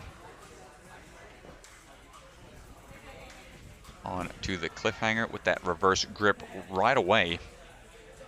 Yeah, he looks comfortable here. Got to get a big up move. Okay, gets a couple tries. And just casual shaking out here. Yeah, just a little. Getting little some of his shake. energy back. Yep, there it is. That's all he needed to do. Just a quick shake. But, oh, missed on a hand placement. He has a minute remaining. He can go back. A couple surprise falls here for Matt Bradley. Got a question in the chat in regards to placements. Vance Walker, we'll talk about that in a second.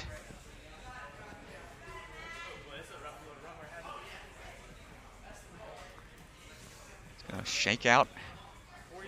15-second reset time is done, but they can rest longer. Still in a good situation. If he can clear this obstacle, he'll at least be in 4th place, which would set him up well for the burnout and the speed, even with his 2 falls right now. Yep, ready for that transition again, and just couldn't quite get there. Once it starts to fall apart, sometimes it's tough to save, and that's going to do it for Matt Bradley.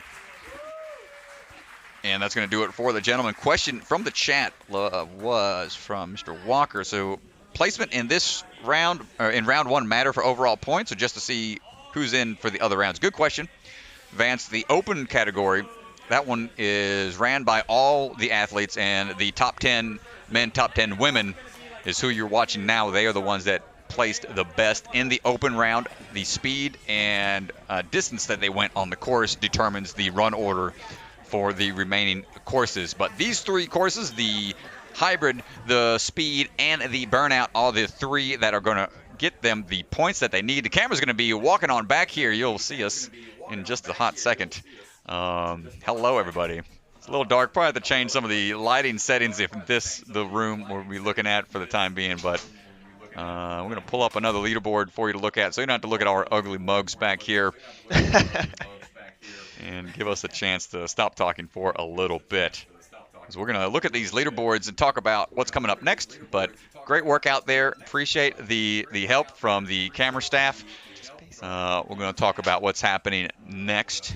And so here's the leaderboard for the hybrid course. Jay Lewis with a blazing fast time, taking first. Max Feinberg in second. Paul Woods in third. And you can see Matt Bradley still is able to pick up 5th place with his 8 points. He only had 1 fall up to that point through a hole in the wall. And so that's all going to add up over time. So 10 points for first place, 9, and thus forth all the way down. Add up those points. Try to keep track of it all. We will bring you more action in a little bit. I think we're going to take a little bit of a break as we get the speed course set. And we shall be coming back with some more action. Run order does not change for the remaining courses. So the order that they placed in the open course is the order that they run for the remaining courses. So that's why that open round is very important if you want to know the times to beat. Great questions, y'all. We really appreciate y'all chiming in on the chat with all the feedback and questions. So you can see the athletes, all the coaches out there setting things up for that speed round. Mr. DeGangi, I'm going to pass it back off to you. Yes, we will take a brief intermission as we get ready for the speed course. We'll hear a quick word from our sponsor. We're going to leave that stream, I believe, up and running. We're just going to put up the Be Right Back sign after this commercial from Bucket of Chalk. And don't go anywhere, folks. Grab a snack, grab a drink, and come back and join us for the remaining action. We're not going anywhere until we're all said and done. In the middle of our house, our house. In the middle of our house, our house. In the middle of our house, our house. In the middle of our house, our house. In the middle of our house, our house. In the middle of our house, our house.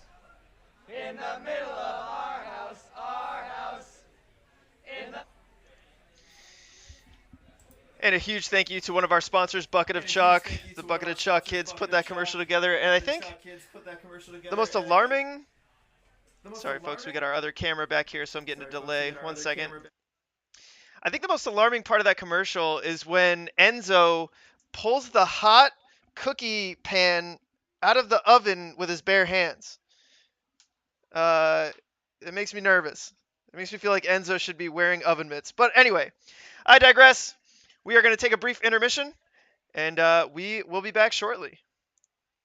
Thanks for sticking around, guys.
All right, folks, welcome back. We're about to get started with the speed course. This one is going to be quick. Don't blink, or you might miss it. So let's go ahead and take a quick look at the rules for the speed course. All right. And I'm back. Got a quick bite to eat, so got some energy getting ready to go. So here are the rules for the speed course. Course is focused on flow and efficiency. Our time limit is about 3 minutes. We just got word from the field. Time limit is going to be 3 minutes, and this course will use the retry system. So just like you saw in the open round, in the hybrid round, this course will also be using the retry. If an athlete fails, they will get to reset. The reset time is 10 seconds instead of 15 as it normally was for the open and the hybrid. Yep, that retry system time changes. It is course dependent. So if it doesn't take much time to reset an obstacle, that time will vary across the board. And we're going to have some fast runs out on the floor very soon. If you have any falls, you really don't want that retry system to come into play because it just saps away at your overall time. We're getting all our camera volunteers loaded up with the equipment to head on out there for another go at it.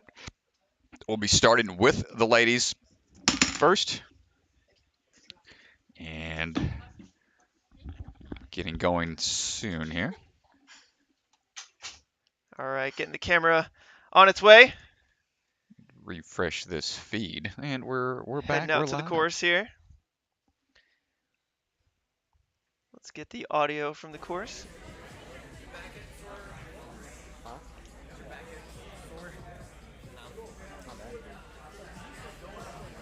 So they'll be going in the same order that they ran from the open round in that placement. That's why that open run is so important to try to figure out that run order in reverse. Fastest will go last and have the extra benefit of watching the other athletes and know what time and place to beat in order to get maximum amount of points. So Cecilia Boggle will be going first, followed by Audrey Johnson, Megan Budway, Riley Porter, Emily Gardner, Kenzie Hughes, Lila Nathan, Marissa Jenkins, Ava Colasanti, and Isabel Wakeham. That's the order they're staying in. For the duration, speed course going to be coming up very soon.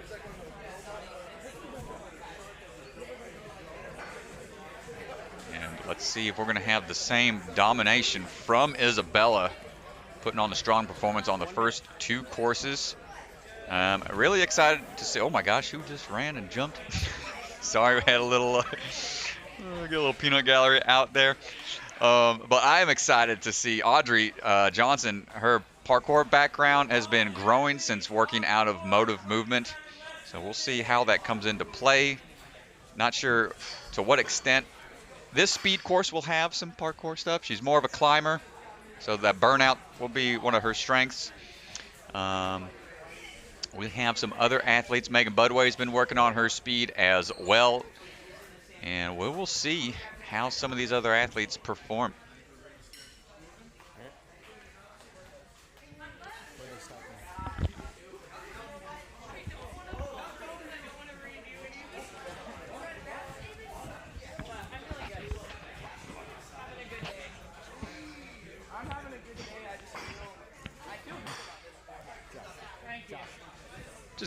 Just got a word from the field, who's actually the field being right next to me. Miss Grace Sims hanging out with us in the commentary booth, just giving us a little more insight about Audrey. You can see Brett kind of hanging out in the back, kind of camouflaged with that blue jacket along the wall there. But Grace was saying that Audrey was also a competitive speed climber and is all about, climbing fast and being able to just trust that she can go quick. But let's see if that can translate into speed on ninja type obstacles.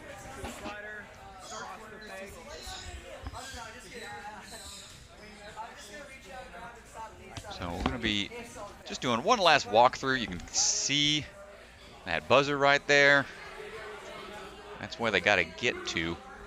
And Cecilia ready to go. Making one last check on camera batteries and whatnot.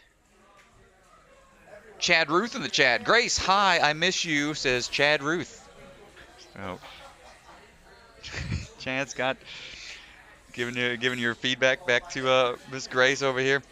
Parkour and speed climbing, great combo for Ninja. Indeed it is. Just need to add a little bit of gymnastics to the mix for the perfect combination.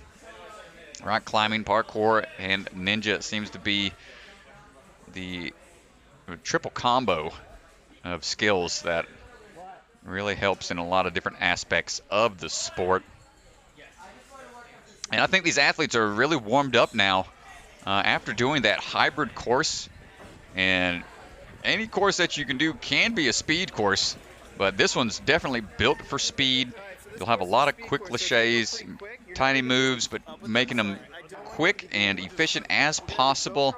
They are going from that rock wall all the way down the right side of your screen, be the athlete's left side from the way they are facing, work their way down to the end and work their way all the way back, kind of where Brett Sims is standing. You can see in the middle there of that alleyway of obstacles, it's going to finish with those triple wing nuts right there before going to that platform for the finish. So we're going to have Grace say a few words perhaps. I think she's putting a headset on. Hey, what's up?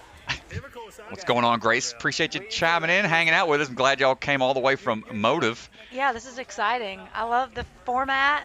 It's all super exciting. I was actually wondering, how do you think these athletes are feeling right now? Because, I mean, you're a long-time Ninja competitor, and you're used to waiting around, like, forever for these things to get started. Some of these athletes have been here since, like, 8:30 in the morning.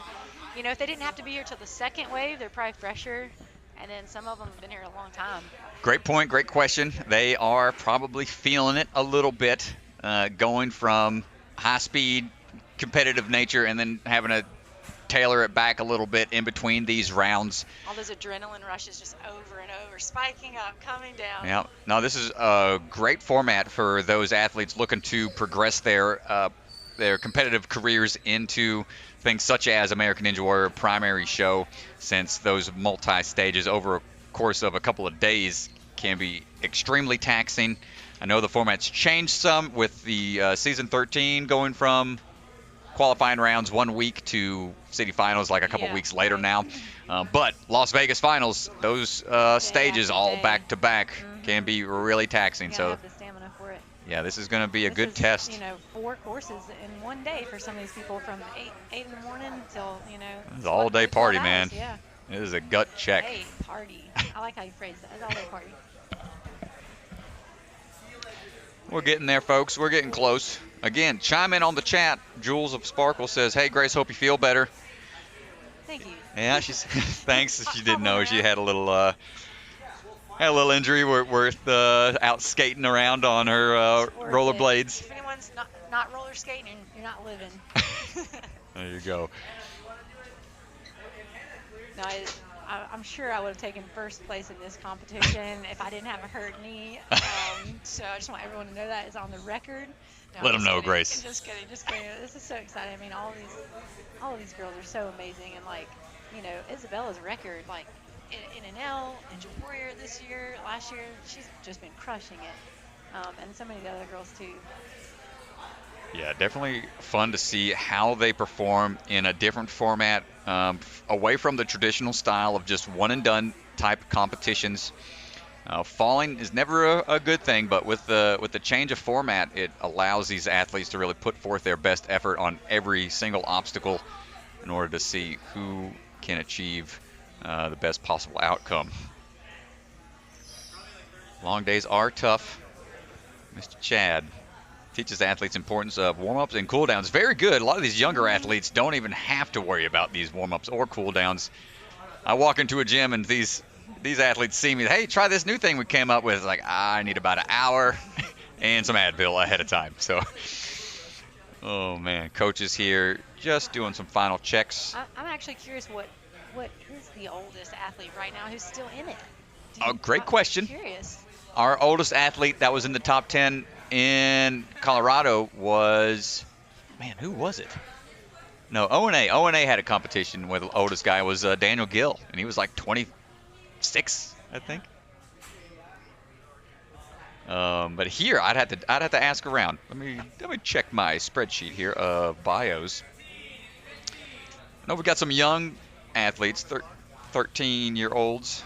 Little whippersnappers. They're in the mix. Showing That's everybody right. how it's done. I think we're almost ready to get going here. You can see all the coaches trying to get pre-positioned. All right, Ryan, I'm going to head out. All right, thanks, Grace. Go watch. Appreciate the support and chiming in on the chat. And here we go. So Celia on her way, had to start on the rock holds in the back there. Now working her way up this shaky ladder. And from here, has to go across these swinging holds. Wants to go quick, but can't go too fast because you still need to make these dismounts and not fall off. So going from there on to the angled steps. Looks like we got to go all the way through into some laches across. Looking for a transfer here up on to some peg bombs.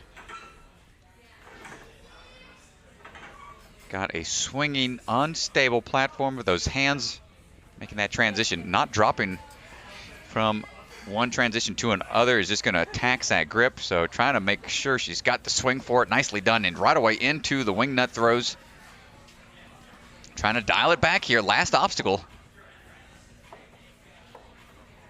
Good catch right on the corner and hits the buzzer at a minute 13.1. Cecilia Boggle, great job. Yeah, really fast time there. And no errors. So that's just going to put the pressure on the remaining athletes. So sometimes going first can be tough because you don't know what to expect and what times to beat. But with no misses and a fast time, that is going to potentially put the pressure on these other athletes. And here goes Audrey across, feeling probably comfortable as all get out on the rock holds. Swinging through, quick feet on the balance into the shaky ladder. Strong upper body here from Audrey going up the shaky ladder. Trying to dial in this swing for the transitions on these little UFOs here. Let's see, does she try to take any quick moves? Playing it safe on the dismount down. And across these steps goes with some quick feet here. Nicely done. Good save on that corner. And Lashane across. It's got to go at an off angle Lachey here, trying to get that angle worked out. Nice work. It's got to go quick. These cannonballs do spin, so you got to be careful. Have to have tension. Not able to hold on. So quick 10-second reset. Go right back into it. Going to go ahead and on that front hold instead. Try to do more of a compression hold, which didn't pan out for her. But swing on through now into the wing nuts. Just needs to make one big move to that second wing nut and then go for that dismount. Good transition and buzzer. 122 with just one slip off of the cannonball pegs. Good run from Audrey. Yeah, Strat with the fall there. It's going to be tough. It's going to be tough with a 10-second reset on a speed course like this. But overall, I mean, other than that one spot, she looked good. She was moving with good pace. Up next is going to be Megan Budway. As these athletes continue to move through, and we'll see those later athletes run, they're just going to know exactly what areas can be skipped. Where can you take those shortcuts? Where do you really dial in the moves here? And where can you afford to take those risks? Do you go for a slow and steady approach to ensure a full clear? Or do you try to risk the pace and go a little quicker? Looks like we're getting our rock holds adjusted here, making sure they're nice and tight. Megan getting put on ice for a quick second. This is not the first time she's been iced today, I think. Nope. That's all right. If you've been on the show on American Ninja Warrior at least once, you've you've got an idea of what it's like being told to hurry up and wait. So I don't think she's too fazed by it. Plus, she's a teacher, so she's got patience for days having to deal with school kids every day. Let's see how she attacks this course. Megan Budway getting ready to go. And we're off. Make some moves here on these big jugs. Coming out of the rock holds. Stationary pipe. And onto the ladder.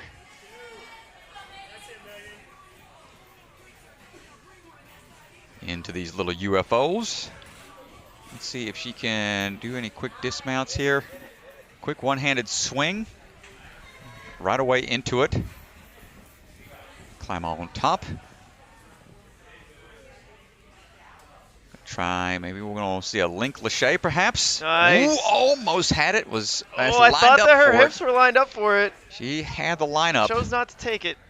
You got to keep on moving. You got to remember to breathe in these moments when you're trying to push the pace here. When you go from flowy type obstacles to static obstacles, it really taxes that grip and heart rate. Well, this is the one spot where Didn't make the dismount. I was gonna say this is the one spot where I think in a speed course where you can take a second, take your time. Because these are spinning, you want to make sure you lock in every move here. Well, when you're in the moment, ooh, good save, good save. Gotta Yeah, fight I'd like to see her through use it her here. hips just a little bit more. She's all right. She's all right. Looking a little frustrated up there. 10-second rest, but she has 3 minutes total, but just deciding to go right away as soon as that reset's done. Here we go. Just got to stay tight with the grip the whole time. Yeah, there we go. I like how she's using her knees. Keep driving. Yes. Pull through. Good stuff.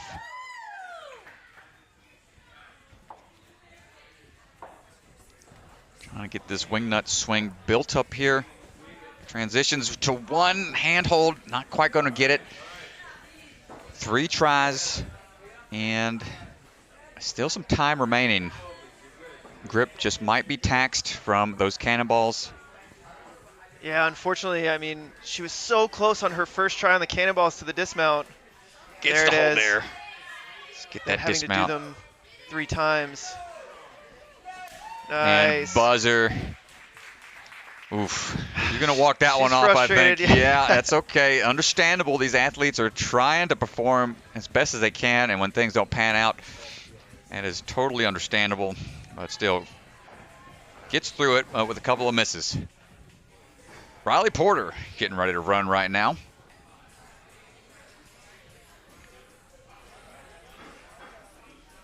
Riley, big leap right away onto that cannonball, or onto the rock climbing holds there. Swinging down and starts jogging her way across and going with that sideways tech.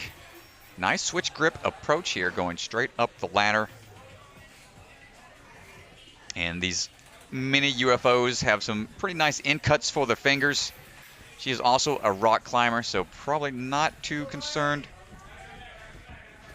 Oh, she could not step off of that platform. That is the start platform for the obstacle. It's a bit of a drop onto that first step.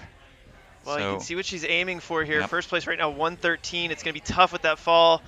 She's going to really have to move here. gets lachey across and links the transfer. Great stuff. 113 is the time to beat, but she has the one fall. Sorry. So moving smoothly through the cannon pegs. Dismount down and up to the wing nut here. Let's see. Hips back as she jumped up to it to get that swing built up. Goes for the transfer across. And 110 with just one slip up. A slight miscalculation on that drop down with the quick footwork there, but Yeah, 110. That's going to put her in second place right now. Pushes Megan Budway down to fourth. all right, coming up next, Emily Gardner. And we're off onto the course.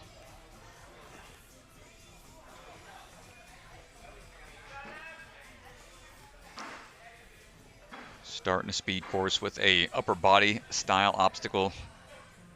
Might seem counterintuitive, but this is still testing every skill of a ninja. Grip, technique, speed, everything's being tested here. Mostly speed, but we're seeing how Emily does. Gets those big swings. Good transitions through. Nails the landing. Let's see, going with a cat grab approach. Comes Lachey's across now.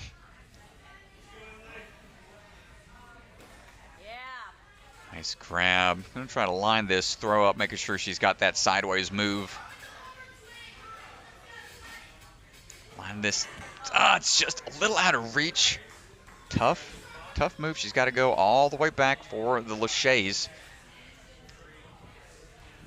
And this is where the endurance of the athletes starts to get tested. They're running courses all day long. This is their third course of the day. Here we go again. Off angle, up move Lachey here. Gets one hand, but can't quite make it. You see her shaking that hand out. You can tell some of these athletes might be dealing with some potential rips incoming. All the hanging and swinging they've been doing today. Third and final attempt for this obstacle. Needs to get enough lift and that side angle throw here. Third try, not quite gonna get it, Emily. Tough break. She's gonna go ahead and rest up. She's got the burnout ahead. You can see her holding that wrist kind of off angle there. Might be, I've seen that position before. Might be a little tenderness in those forearms. Tendonitis is a common enemy of ninjas all around. It's just from those tendons getting flared up from repeated use. So hopefully she's okay and able to join us in that next round. Kenzie Hughes up, ready to go right now.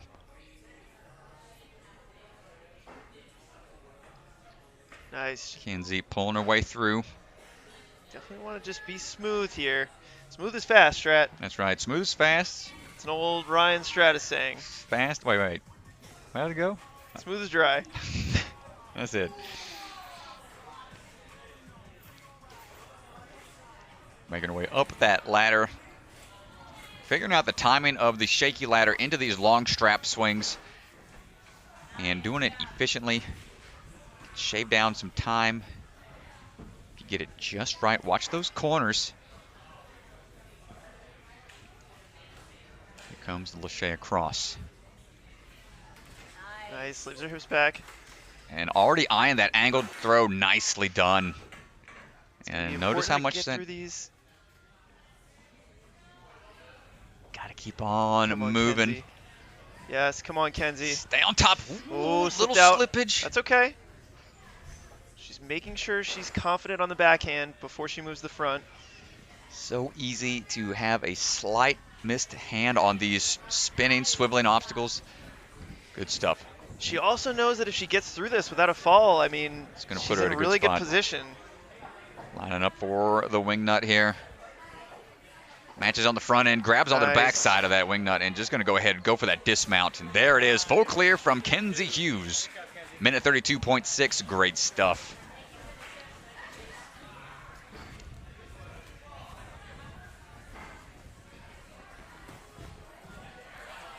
Awesome. All right, Lila Nathanson getting ready to go right now. Again, if you are following along at home, want to follow along with the run order, you can go to ninjasportnetwork.com, check out the run order and leaderboard over on the website. Here we go, Lila making her way through the first portion of the speed course. No problem across that balance beam. See her method of attack here on the shaky ladder. Going with that mixed grip approach, gets a good swing into that top hold. And starts swinging through. Good landing and right away into the transition.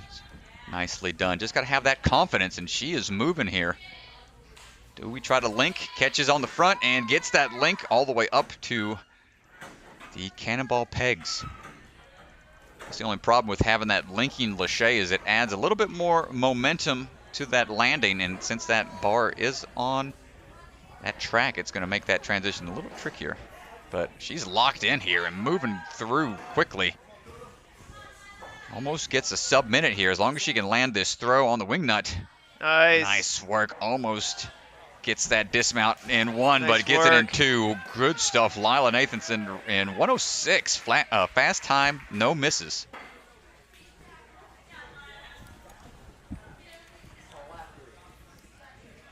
Coming up now is Marissa Jenkins.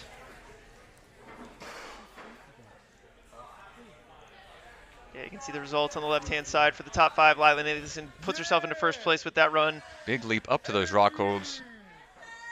Marissa, one of the first competitors to run for the ladies, the first competitor to run for the ladies, but set a great pace and a great course run. So now she's sitting a little more comfortably in the back of the pack. So she knows what she has to beat.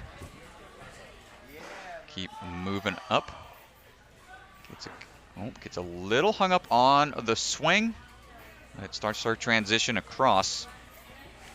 And I don't know how to really transition through these long swings here without taking any big risks. So moving through on the sideways attacks. And on to this Lachey. Trying to build that swing up.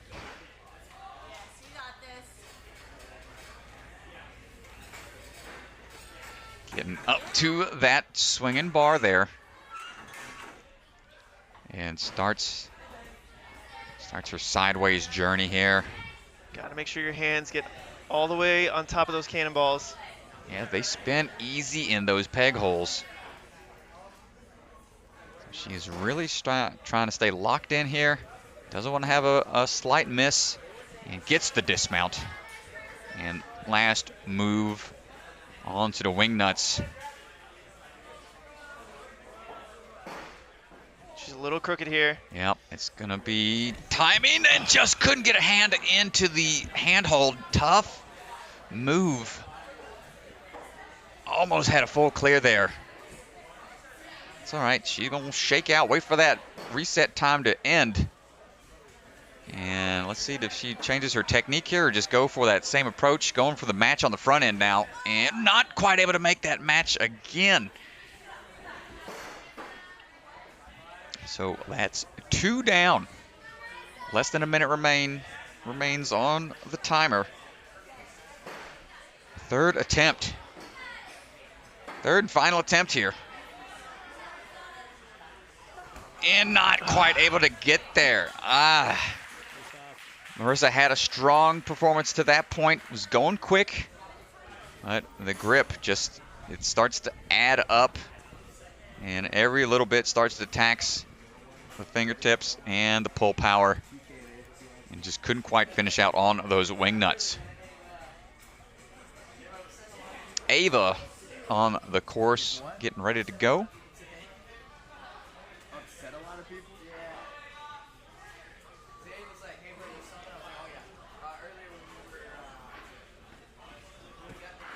And here we go on to the rock holes.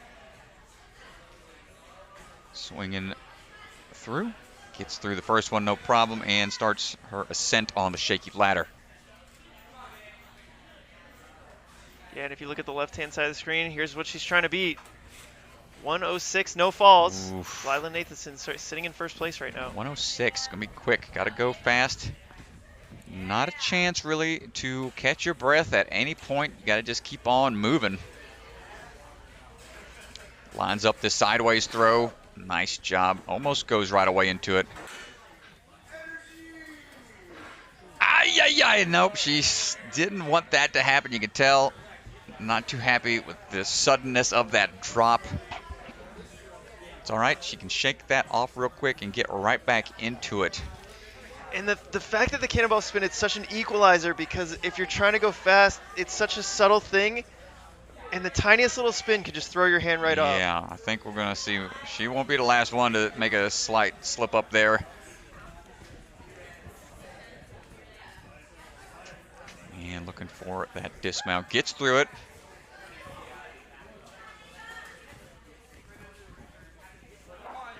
Starts building up that swing here for the wingnut throw. Good catch.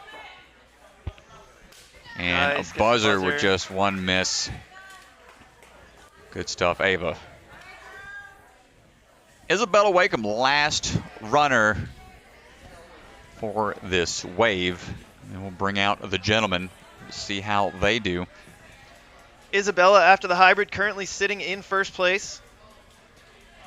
Wants to put together a good run here. I think she's going to leap straight into that middle hold. Yeah, use a little bit of the rock holds to the side to assist. Doesn't want to risk it too big of a jump. Right on the corner. Cross the balance beam. Up this ladder. Going quick. Strong, powerful moves up that ladder. Let's see her approach on the remaining portion of the course. Drop it in, going with a can't grab on the first, quick feet on the rest. See if she tries to link this or plays it a little bit safe. Nice. Ooh, with the wingspan and just a transition right out of there. If she just takes her time here. Got lats for days and Get off through. of there. Good job and into this. Might get sub-minute if we can get this last move off the wingnut. And there it is. Isabella Wakeham, sub-minute, full clear on the speed course. That's going to put her in first. That is going to put her in first place. Continuing the first place run for Isabella Wakeham.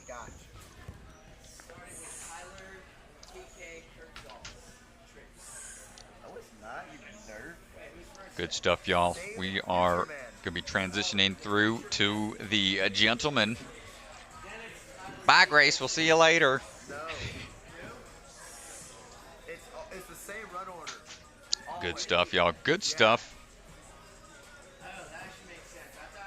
Well, we're going to jump into the men here. From open, it decides run order. Open decides top 10 in run order for the rest.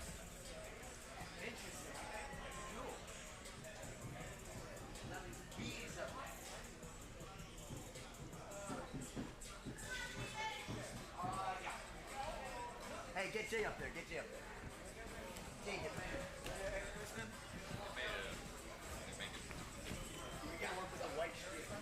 Just getting. I think they're making a couple adjustments up there for the gentlemen. So we're going to be getting things going here in just a second. As the coaches are climbing into their crow's nest, hanging out up top in the rafters. Getting ready for the remaining athletes to go. First up's going to be David Feuderin. David Feuderin up, ready to go. We're ready. David's ready. Is chat ready? Chat's ready. Everybody's ready.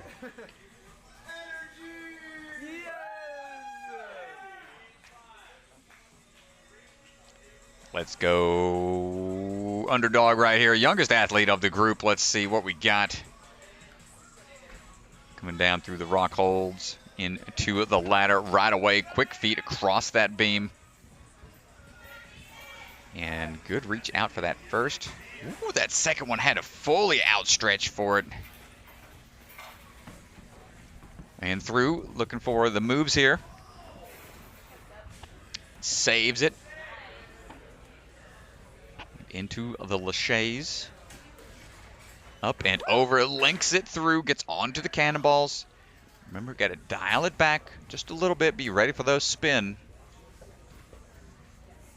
And pulls through, doesn't even utilize that last one, and grabs onto the back end of that wingnut, and laches directly onto the second one, and gets the clear. Nice work. Man. Underdog nothing. This young man just put on a fast run. Just have to check that leaderboard after it updates. Get his official time. But all right, up next we got Brandon Thomas. Put on a exciting, really exciting run in the first round.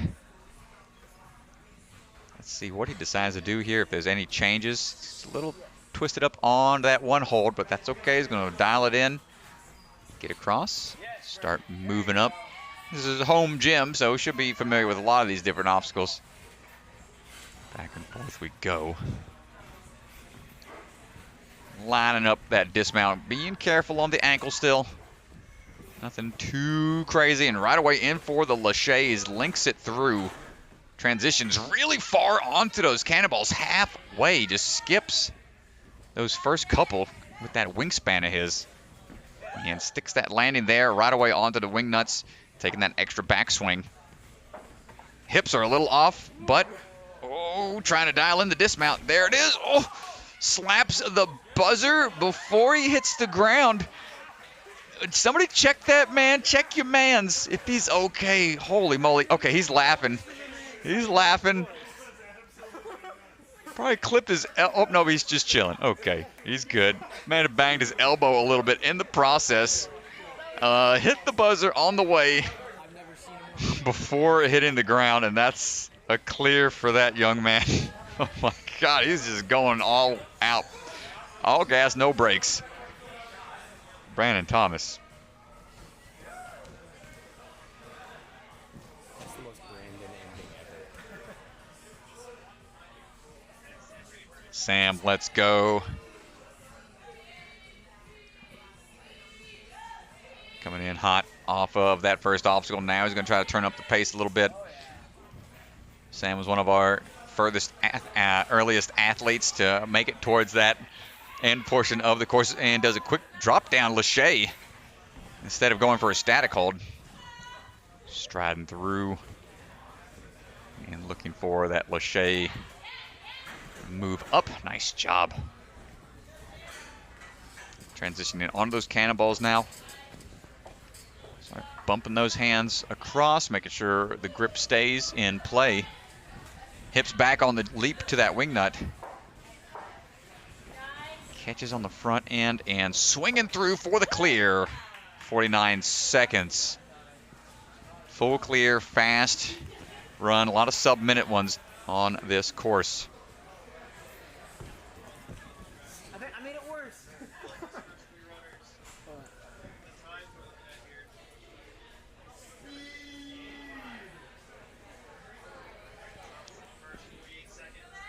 Ooh, man, on the course right now, Max Feinberg. Let's see what kind of a maxing run he can put together. Right into the ladder, skipping rungs.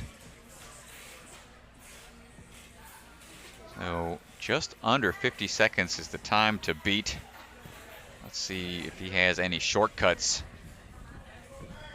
Hopping his way through. Big leap. And across, good stuff, just nice technique here. Matches and pulls through a risky move there. Gonna have to try to link this to get a dismount. Oh, almost a sub 40 and 40 flat, 0.5. 40.5 seconds.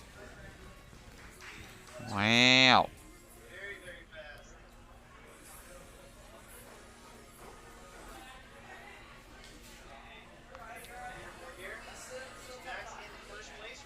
Man. Efficiently through the course. No need for a headlong dive off of the wing nut for the buzzer. But right now we have a few more to go. Paul Woods, our fifth runner.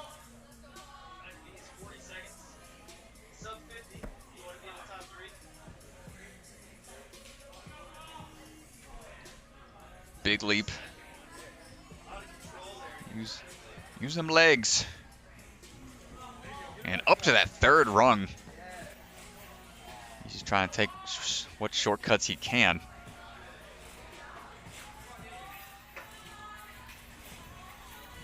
Oh, tight coming down. Working his way through. I had to split the difference. And working their way all the way through. Whoa, big jump, almost. And static holds it. Monkey bars off sub 40, dude.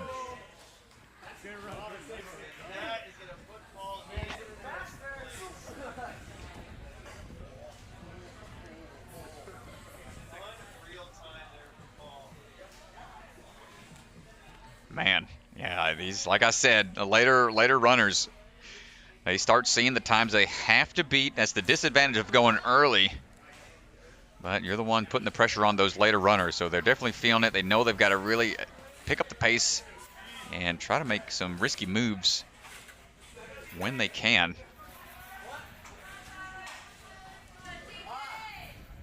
Striding his way through. TK going up to those bars now. Linking his way through here.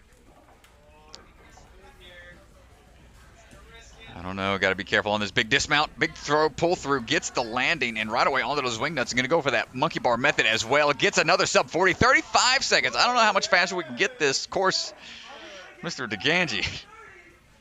These guys are flying.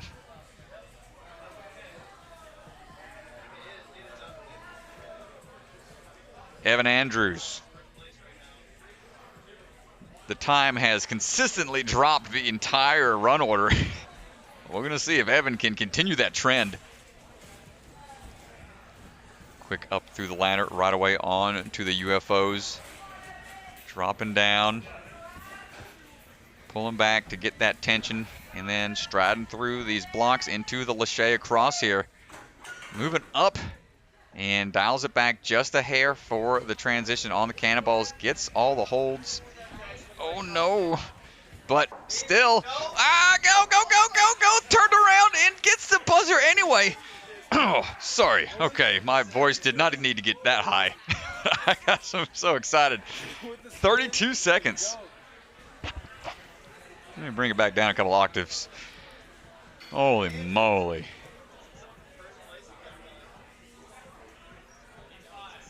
Jeez Louise. Asa.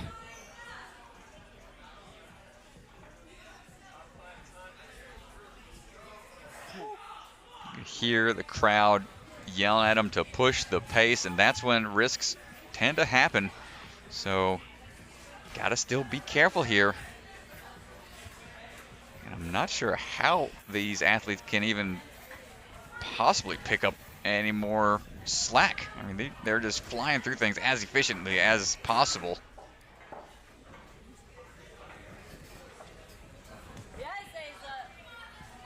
Ooh, right away onto that wing nut. Oh, off to the side and buzzer sub 40 again. 39 seconds, still a really fast time. Ooh, he had a little bounce. And Jay Lewis onto the course now.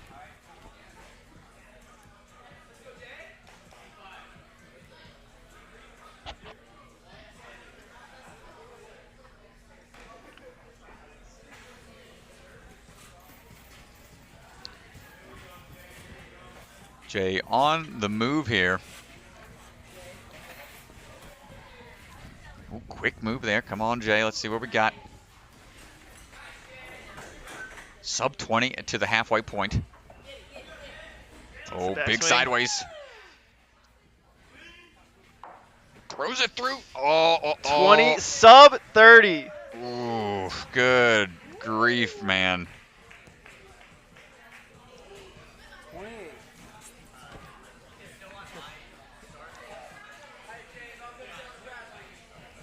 Man, these athletes are just cutting corners when they can. Matt Bradley, all the pressure's on you now, man. What are you gonna do here? Yeah, you can see Jay kicked off that truss, and it is allowed. That truss is on. It's part of the obstacle. It was set in rules. Oh, good save. Oh no, he takes a tumble too fast out of the spinning pipes. Gotta wait. Gotta take a second for the reset time. Oh, you hate to see it, but the pressure was put on him by all the other athletes. Oh, first guy I've seen to be able to link that dismount. Tough break right out the gate. But that kind of thing can happen when you're really pushing the pace. Still a sub 40 time, even with that break. Yeah, definitely unfortunate there. He's gonna want that one back. Oh, we got Bathrobe Ninja taking a nap over there. It was a long night for Bathrobe Ninja. Oh, He was here until about 5 a.m. Yeah, so. big shout out to the Rock Solid Warrior crew for being able to put all these obstacles together all night long. Here are the standings currently for the ladies. Isabella sitting comfortably at the top spot, but Cecilia Boggles right behind her with 16 points. Lila Nathanson with 14. Ava and Audrey, they're all like 13, 14, 12. They're 1 point away from each other. Just working down the line there for the top 5 spots.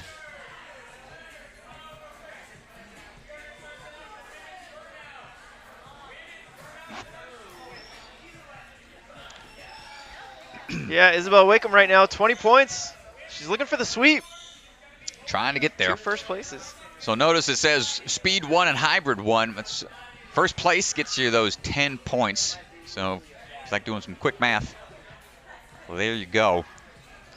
One more course to go is going to be that burnout side of things. In order to get to be in the 5th place, you gotta have to try to push out some of these other athletes, but they've got some strong competitors to go. Here's a look over at. Take another second to pull up the leaderboard for a second here. Just gonna make sure it's all up and going. Top 10 here. Jay Lewis, Jay Lachey also got 2 first place runs. Paul Woods sitting right there in 2nd place with 15 points. Evan Andrews, Max Feinberg, and Brandon Thomas, our top 5 athletes, but it's far from over. Other athletes are still in the mix, but they got to be able to piece together a strong run here in the burnout course. Yeah, so here are your overall results. The points get added together, and we will see in the burnout a lot to be decided from 2nd to 5th place. You know, a lot of athletes still in this. Jay Lewis, I believe at 20 points right now, is clinched unofficially. I believe he is guaranteed, even if he takes 10th and gets 1 point. Let's take a look at that again. Even if Jay Lewis gets 1 point, he takes 10th place, gets 1 point, he gets to 21. The 5th place person who has 11, or no, 10th place, whoever's in 6th would have to bump him out, who has 10 points. So it's late at night again. You're getting trying first, to do a lot of I got math this. here. Maths. Mathematicians. Tyler and Asa can only get to 20 points, and so they will not be able to bump Jay out even if one of them were to take first place. So Jay Lewis is officially clinched, and he will be moving on. But a lot to be decided from places 2 through 5. Man.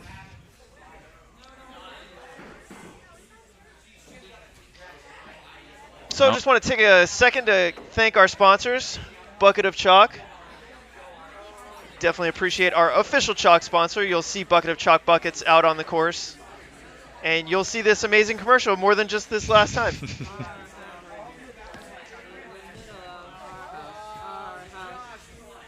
In the middle of our house, our house. In the middle of our house, our house. In the middle of our house, our house. In the middle of our house, our house. In the middle of our house, our house. In the middle of our house, our house. Again, I'm not sure how hot that oven has to be to convert chalk into a cookie, but I'm definitely concerned about Enzo DeFerrari Wilson's hands after going in without an oven mitt. Oh but you can see how strong his hands are. They could probably take anything, you know. Yeah. Don't not advised, ladies and gentlemen. Don't grab bare oven cooking items, cooking pans. What do you call those things? I don't cook. Baking sheets. Baking sheets. Ryan Stratus is a frequent orderer of food. I got ramen noodles, Easy Mac, and canned goods. Maybe some fruit and veggies. That's it. Not much of a Chef Boyardee. But so that is going to do it for the speed course. They're going to get things set up for the burnout. We are going to take a short intermission. We will see you guys shortly. We'll keep that stream up and running, folks. So y'all hang out in the chat. with each other, converse. We'll be back in just a little bit. Speed course all done. Last one of the night will be that burnout. See you in a bit, folks.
Welcome back, folks. We are about to take on the women's Burnout, our last of the 3 courses that they'll be running here in the final round. Here we go. This one is all about upper body strength and endurance. Going to have a lot of pumpy moves and little rest points, if any at all. So Burnout course rules, upper body endurance course focused on grip strength and power. Time limit confirmation. Did we get one? I don't think we have a time limit confirmation, but for the Burnout, typically it's usually like 5 minutes or something. Yeah, it's not super. They don't have much time to rest, so typically when there are rest points, you have as much time as you want to rest in those areas, but only 1 rest point for the women on their course. So, and I'll be honest, Strat, I tested it last night. It's a doozy. Tough. It's a doozy. Yeah, I was watching you guys. I wanted no part of it. So we're going to get confirmation on the time limit, but again, it's going to be the fastest, the furthest on the course to determine who's going to be the winner. And no retry system in this one. So athletes will run as far as they can, and their run will end if they fail. So one and done, back to the traditional style of a one and done on the courses.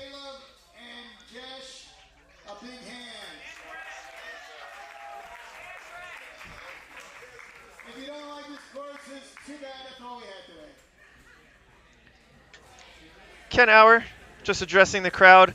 A huge thank you to Rock Solid for putting on this event. Thank you to everyone who was here last night setting up the course and everyone who volunteered today to help out.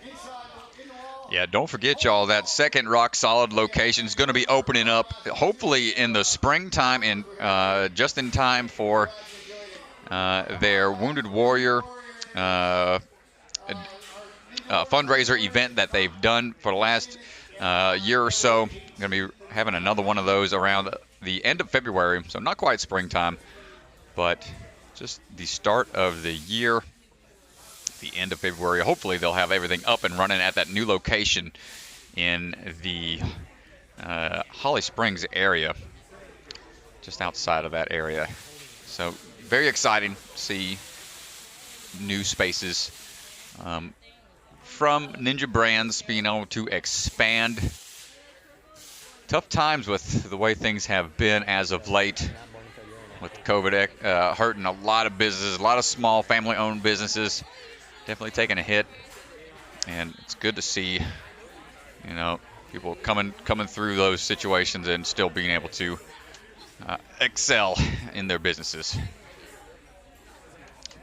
Chad Ruth, thank you for hanging out with us throughout the day. Thanks for all the feedback and whatnot and cheering people on. All the people in the chat want to give you a very special thank you as well. I'm going to find a way you guys and girls can interact with us more during the next stream. I'm going to come up with an idea. Y'all shoot me some ideas on Instagram. I might do it the way I used to do it on my Twitch channel, where if I get a name mispronounced or if I mess up an obstacle placement or something on the run, might start doing some push-ups, so long as you guys keep me honest.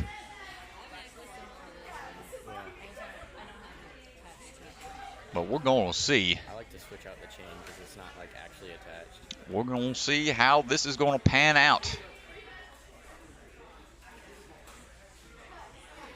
10 runners to go for the ladies. You can see this Lachey. Yeah, here's move. a good look at this Lachey. It's going to be part of the course, somewhere in the middle, about.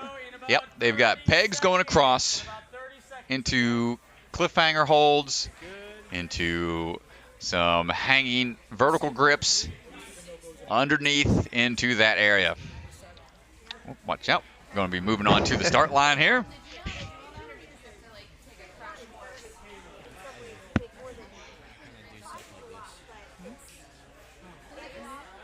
And so we're here for the women's Burnout. Women about to take the stage for their last course run. Cecilia Bogle stepping up to the starting line. And remember, for the Burnout course, once their feet leave the ground, their feet do not come back to the ground until the course is over. This is the most grueling upper body endurance, strength course that we've had all day. Definitely. We're going to see how much gas they have left in the tank without dropping anywhere on the course. There will be active rest on the obstacles. If they feel comfortable in a certain area, they can hang and shake out. But most of these obstacles are hands only. So until there's a point on the course that they can utilize their feet, they have to rely solely on that upper body.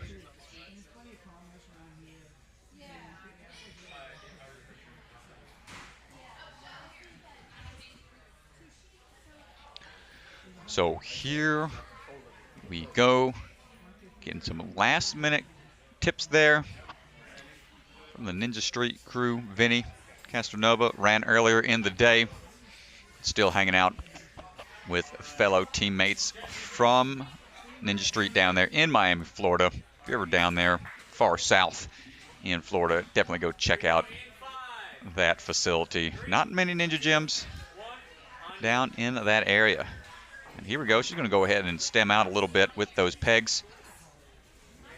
Let's see her attack on this course. Time starts as soon as she begins touching that peg. She can start working her way through, going with that monkey bar method. It's less taxing on the biceps and forearms, but you run the risk of missing. You don't want to go out that way. It's so quick. Come on, Cecilia, lock it in. Trying to get this dialed back in. Okay, she salvaged it. Now we're just got to get to the end here for the clear point. Yeah, she's close. She's got to get to that black box underneath. That little birdhouse. You can see it.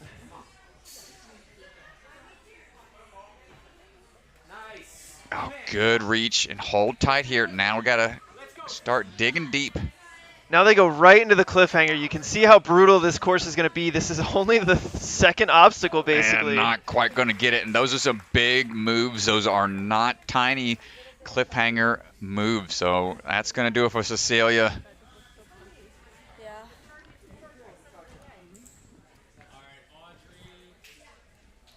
That's all right. Nice try. It's called Burnout for a reason. You want to try to get through as much as you can, as fast as you can. Audrey getting ready to go. Do a quick reset of those pegs. Audrey, previously a competitive speed climber,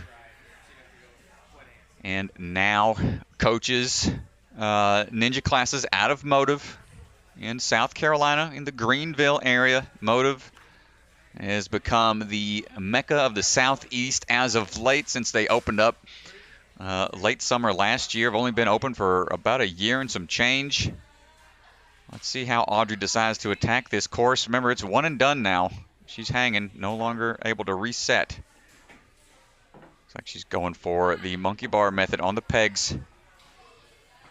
Definitely going to save you some bicep and forearm strength, but you run the risk of missing a peg hold due to the swing and the rotation it requires. So sometimes going the traditional style might be the safer bet. Slower, but safer. Yeah, definitely a little slower, and you certainly don't want to miss the peg hole and then swing back only relying on one hand. You don't want to waste that grip strength this early in the course. Yeah. I like the technique that she's using right now, because straight arms. Yep. Straight arms, saving energy. She's going to need her biceps for when she gets to the cliffhanger. Yeah, that monkey bar method is just very, very accurate. Accuracy required for that move. I've never been able to lock it in just right, but some people have great success with it. And Audrey, no problem getting to that bird box. No blindfold required. And climbing up. How's a Netflix reference? If anybody remembered that movie? And Audrey now onto the cliffhanger. Choosing to shake out there. Big move across. Hold on tight here. Oh, she's going to try to bump over potentially. Oh, edging around. Smart. Nice move. Oh, she's got one more. keep using those sides as much So as she strong. can. Come Too on. big. Got to get to the corner here. Come on, Audrey. No. Ah, bummer. Just couldn't quite put it together there. That's going to do it for Audrey. Tough break.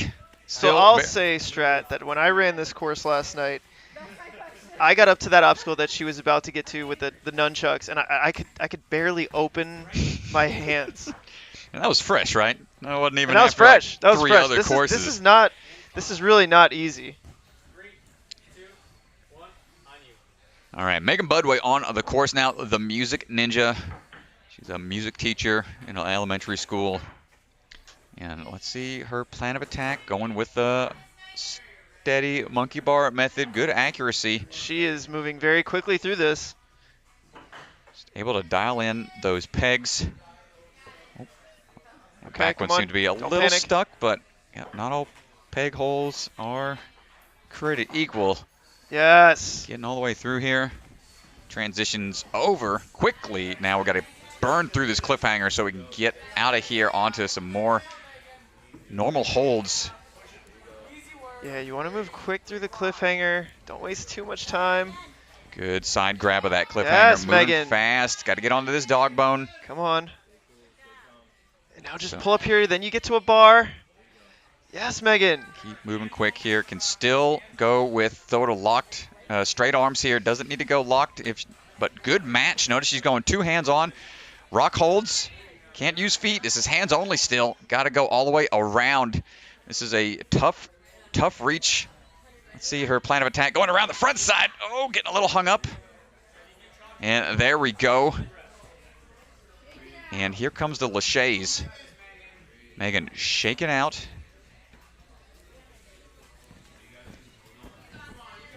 So we got 3 laches here. Here comes the first one. Got to be on those sides. Angled grabs. Oh! Got the height and the distance, but the sides just not quite there. Tough break for Megan. I'm just gonna. Honestly, that's a great run. Yeah, That's tough. a great run because I'm telling you, this course is very challenging. Not easy, especially after a long day, having 3 other courses under your belt for the day, and now you got to put it all together for a extremely brutal burnout course. 3, 2, 1, on you. Not easy. So Riley Porter getting ready to go. Cleared the burnout course at Ninja Intensity. Can she go 2 for 2? Let's see if she's going to put it together in this one.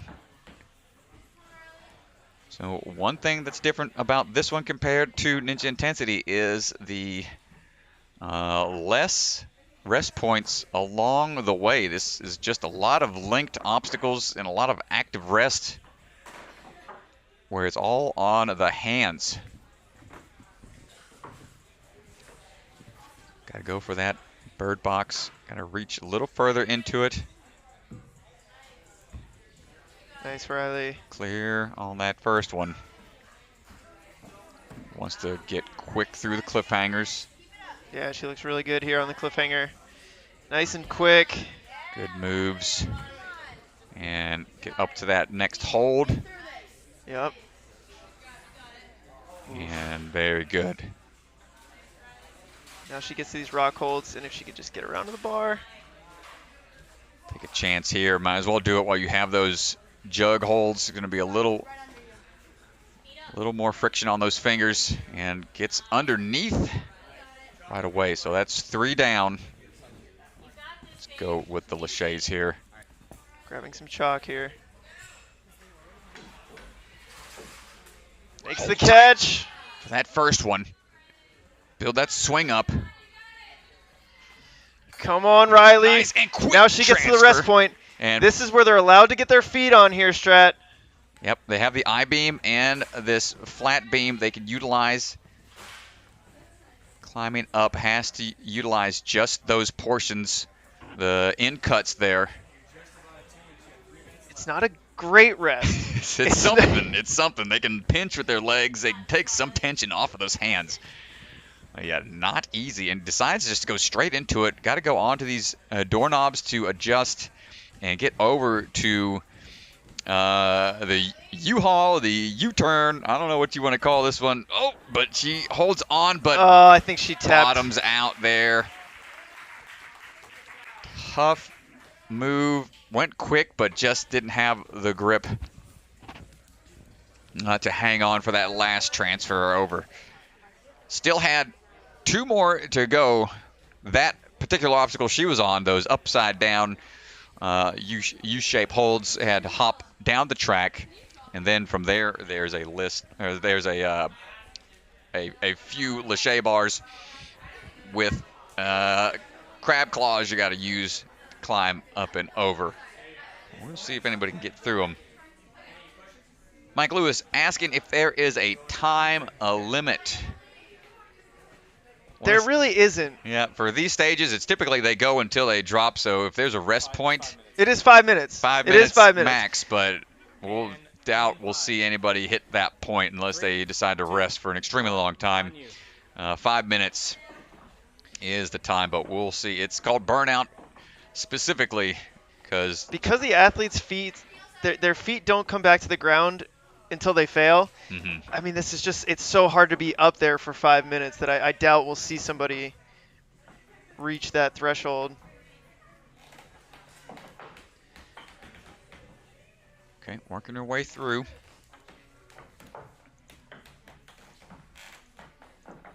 Emily trying to get through this pegboard here. Here's a look at some of the other Burnout course results. Riley Porter sitting in first place. Oh, Emily working her way farther and farther down the pegboard here.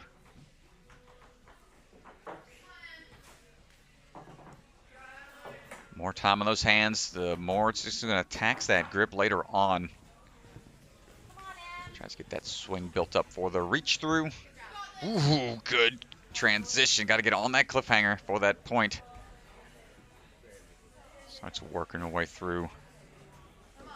Big reach. Hold tight. Oh. Can't hold on for the drop. That's all right.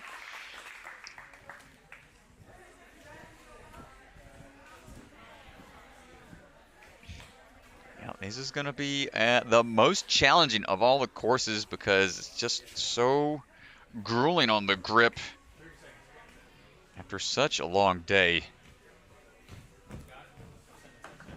Up now, Kenzie Hughes getting ready to go.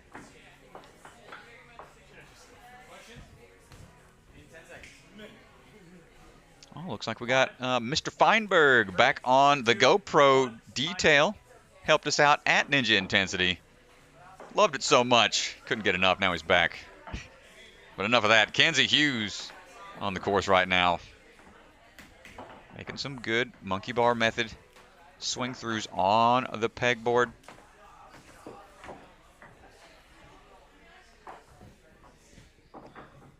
Getting close to the end of that track. Looks like she's going to go for a big stretch across. Nice job connecting that move. Going to shake out a bit on these cliffhangers. Kenzie currently sitting in 8th place right now with 10 points. Good transitions on the cliffhanger here. Got to bump up to this bone, this dog bone up there. Nice. Hold tight and through those vertical grips. Hold on tight for the descent. This obstacle won't be cleared until she touches that bar on the other side. Nicely well, if done. she can get through this obstacle, it'll put her at least into 2nd place. Here we go. Got to get that swing built up. Needs the distance. Oh, not quite able to get the swing generated. Tough break, but after all these obstacles throughout the day, it's going to be challenging to get that power built back up. Lila Nathanson on the course, getting ready to go now. Let's go, Grizz.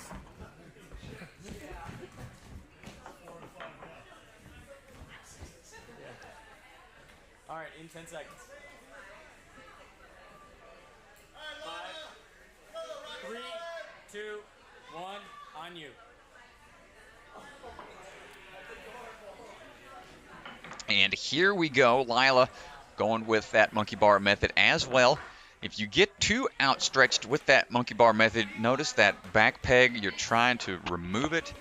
You get a little more extra tension on there from being so outstretched. So that's the risk you take with that monkey bar method, but Lila making short work. Pretty quick through the pegs there. And you're going to want to move as fast as you can through this burnout course to save as much energy, but again, speed runs a higher risk, making missed hand placements and grip placements. Got a big drop here. She wants to try to work that side piece of the cliffhanger. She locks it in. Almost through. Keep that momentum going. Bump over just a hair. Oh, you can see the grip opening up a little bit. Gets a point with the transfer. Oh, no.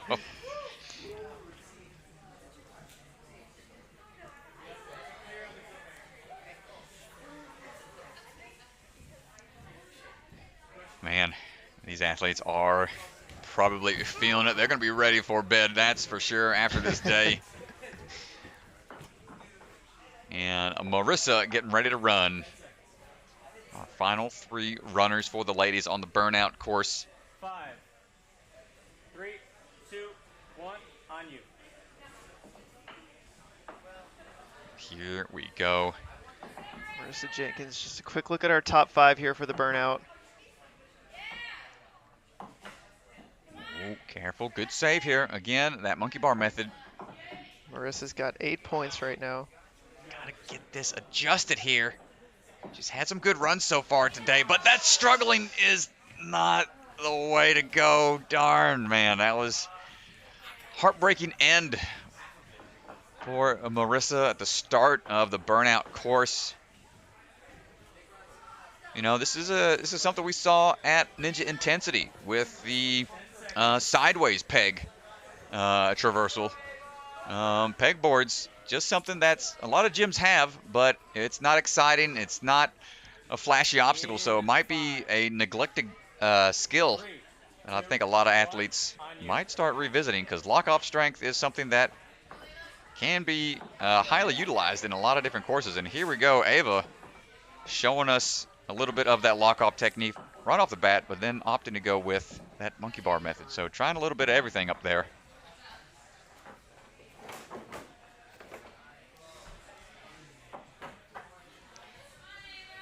Ava Colasanti getting a little twisted around here. Ooh, careful, don't drop that peg. Oh man, yeah, don't want to lose it. And oh, smart, just goes straight to the peg hole right next to her. Just to correct yourself.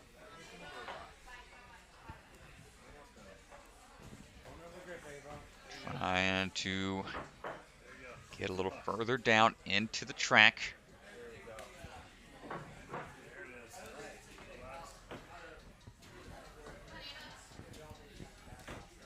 And here we go with the transition. Nice job, gets through it. But still got a ways to go. Big pulls here on the cliffhangers. Plenty left in the tank.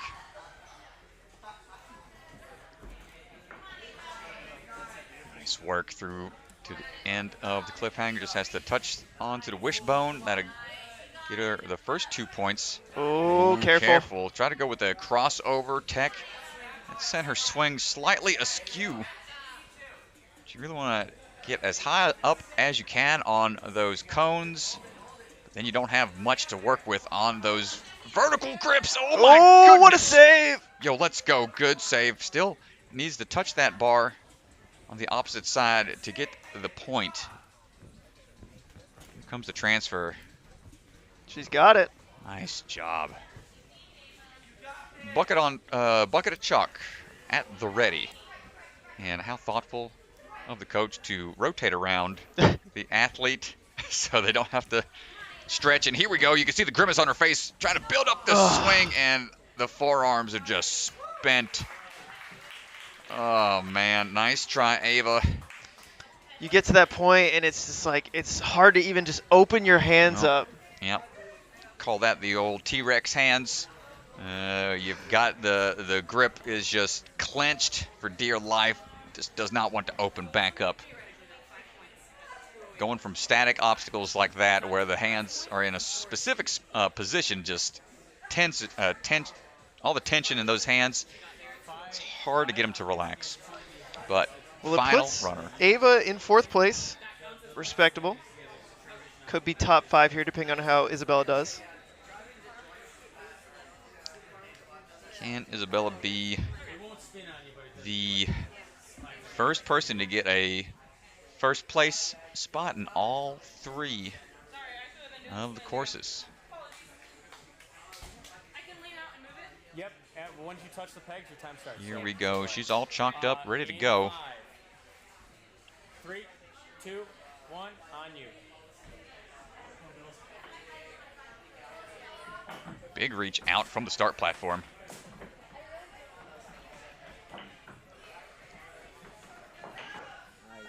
Moving through the cliffhanger here. Very efficient. Not cliffhanger, pegboard moving towards the cliffhanger.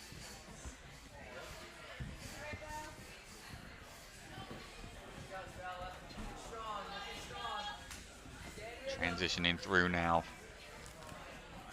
Good control. Gets the point for the cliffhanger and begins her transitions over. Moving pretty quick. Hold on tight for the way down.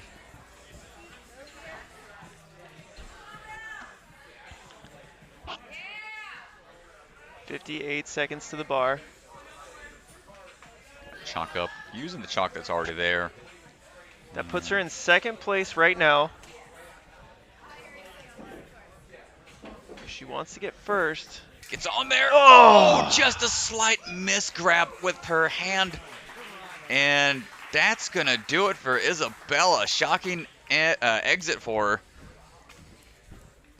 Man, so again, we got Riley taking a top spot on the Burnout. Yeah, Riley Porter, again, showing how impressive she is at the Burnout here. Let's take a look at our leaderboard. So this is for the women's Burnout here, and you can see Riley Porter again taking top spot. Isabella Wakeham taking 2nd. Kenzie Hughes 3rd. Megan Budway, Ava Colasanti. And let's pull up Gonna have a look at the overall for standings for the ladies as a transition over for the men while we're looking at some downtime. Won't take too long, so don't go anywhere, folks. We got 92 of y'all hanging out with us right now. We appreciate y'all hanging out with us on this fine Saturday evening.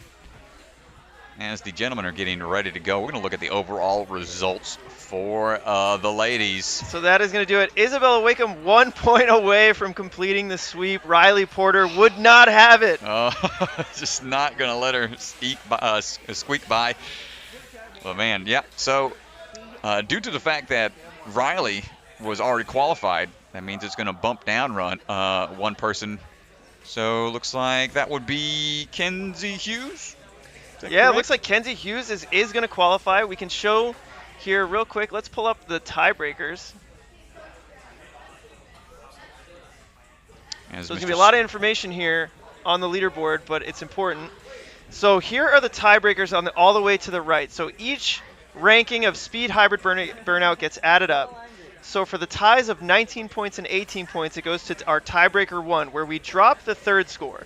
So you just look at their top 2 scores and add those points together. And if they're still tied, which there aren't any ties here, you would go down to the 2nd tiebreaker, and then where they placed in the open. But if you look at tiebreaker 1, you should see that Ava Colasanti edges out Lila Nathanson because she has 15 points between her top 2 scores of 2nd and 5th. versus Lila's top 2 scores of 2nd and 6th. And then Riley Porter has 18, and she is over Kenzie because she has 16 points for 1st and 5th over Kenzie for 3rd and 4th. Gotcha. Very cool. And excellent job for all the athletes, for the women today. Awesome stuff. Getting ready for the gentlemen, so we'll be able to see who our top 5 gentlemen will be. And we're going to be bringing you all the action very soon as these guys are lining things up. Looks like they're going to let her jump on there just to finish out here, just for fun, to see what she's got left in the tank. Isabella not happy. Oh, man. Yeah, you can see the had to go for the U-Haul and then over from there to the crab claws. Not an easy burnout course. Got our tester up there trying to show us how it's done on the swing and battering ram.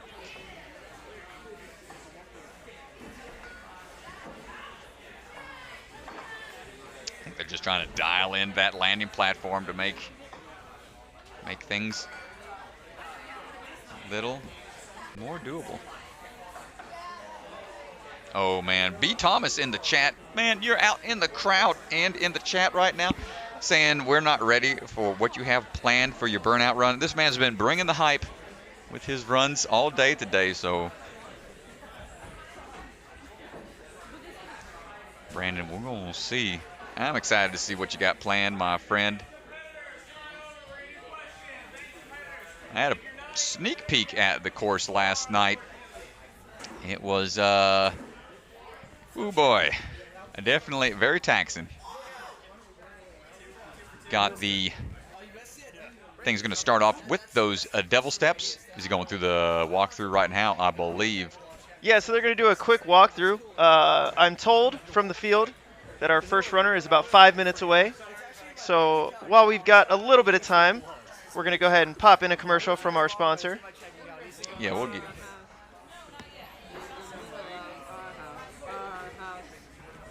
In the middle of our house, our house. In the middle of our house, our house. In the middle of our house, our house. In the middle of our house, our house. In the middle of our house, our house. In the middle of our house, our house.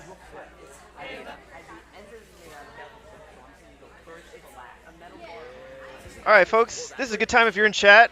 Would love to hear from you guys. How you guys are doing. I gotta say, every time I watch that commercial, the Enzo baking scene it gets me, because he doesn't even put a baking dish into the oven. He puts in a mixing bowl full of ingredients, and it turns into a cookie and a baking dish. I'm flabbergasted. It's Golden Globe material. I'm so confused. Oh my goodness. See, Rock and Roll Ninja right there hanging out. Let's see what he's got planned. Already chiming in on the chat saying he's got something in the works. So we'll see exactly what he's going to be cooking up. So we're going to get through these really fast, so we're going to give you guys as much time as you can to look through all of them. Make sense? All right, so devil steps, any questions? Okay. I mean, you're clear. Either one of these things. Ring toss up. Any questions?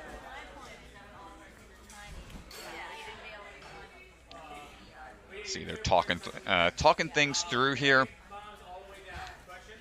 If my memory serves me correctly, they have to start with the devil steps all the way up and down, then transition over to a steep ring toss back up. Then they've got some peg bombs. You can see those things hanging overhead right there. Peg bombs over to the thin-railed cliffhanger. That is the lower rail cliffhanger there. And from that cliffhanger, they have to grab forwards just a bit in order to transition. Kind of see where he's going to the other end. You got to throw under and across. What I'm saying is probably pretty confusing. until you see it in action. Yeah, I'm going to the chat here. All right, Chat, yeah. let's hang out with me, all right? I'm gonna quit rambling here. Terry Muner. And is that any relation to Noah Muner? Good question. Is that Mama If so- Munir over here?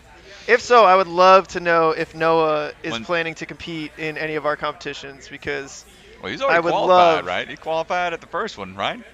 No. Noah's not qualified. We saw him at Bucket of Chalk. Bucket of We saw him Chalk. at Obstacle Ninja Academy And where he ONA. just absolutely Gotcha. dominated. So I'm really looking forward to hopefully seeing him compete Bring that in man one of our out here. competitions. But Let's go, man. Yeah. would love to know if he's planning on making it out to any. Yeah, dude puts on strong performances wherever he goes. And we've got 4 more of these coming up down the line. Our next stop is going to be in the Obstacle Academy. Iron And- Sports. Wait, what? Iron Next up Sports? is Iron Sports. Iron Sports Yep. is next. My bad. I knew we were going somewhere in January where it's going to be cold. Yep. But Texas first. Texas first, and then late January 29th, I believe. Oof. We are headed to the tundra. Not really. Oh, no, the It's not frozen- that bad. But The frozen chosen. You're going to bring this Georgia boy way up north during that time of year? My goodness. Y'all going to hear me chattering on the microphone the entire time. I'm going to be bundled up in all sorts of bubble jackets and whatever y'all folks wear up north. Just give me all the heating pads I can put on me. So this is a little behind the scenes right here. This is what the athletes go through before they take on the course. Taking a look at everything, sizing it up, planning their strategies. So that either one of those is your landing platform. Yeah, there was a rules video put together the night before. Swanson put all this together and has it available for the athletes to watch online. Some tend to do some will tend to do that, and some will just show up and wait and hope for the best and try to get the rundown of the course as they see it. I'm a hope for the best kind of guy. I got to visualize, man. I like knowing ahead of time as much as possible. I'm in the bushes watching the course get put together at American Ninja Warrior.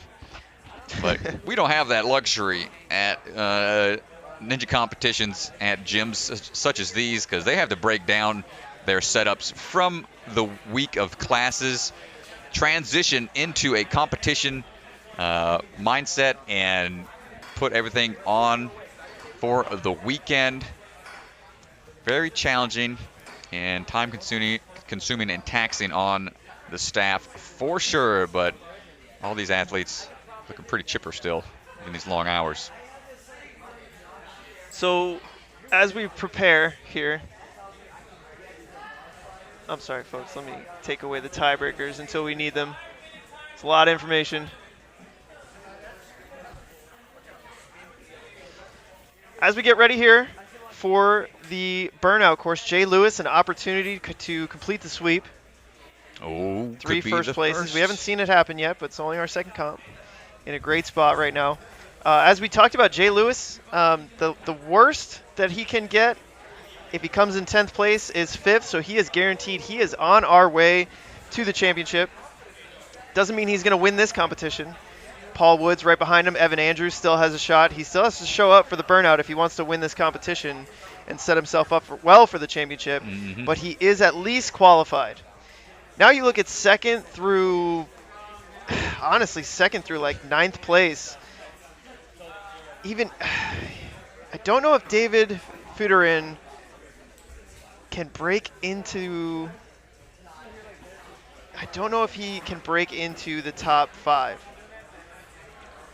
Definitely going to be a tall order for the young man to get there.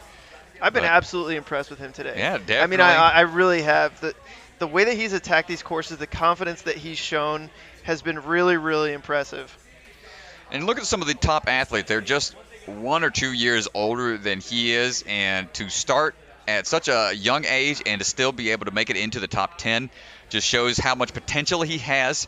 So no shame in the game whatsoever. Been putting on some great runs regardless of the height limitations and powerful moves that he doesn't quite have yet in his wheelhouse. But this is a great early experience for him and any other athletes that are, trying to get into the competitive scene. Definitely look at one of these competitions, potentially come on out, give it a try.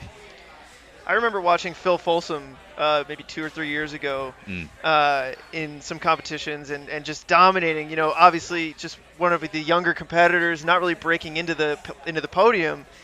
And now, like a year or two later, he's just unstoppable. He's rocking the leagues, man. And so if I was a betting man, I would circle David's name for the years to come. Sometimes that just helps ignite that fire and that passion at a young age when you put yourself in these positions and you challenge yourself. Diamonds take pressure to be created and forged. So let's see. We've got one more wave of runners to go.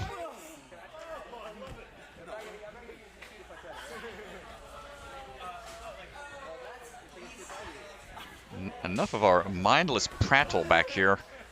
Let's get back into the action.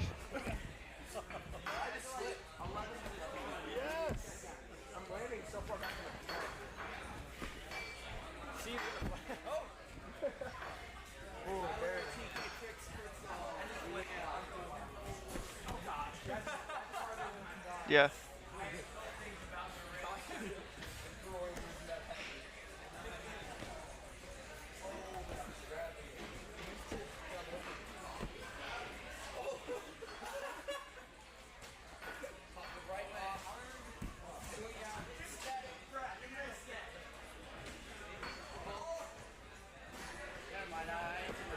See these athletes starting to visualize, getting a little better idea of the reach and what they need to do.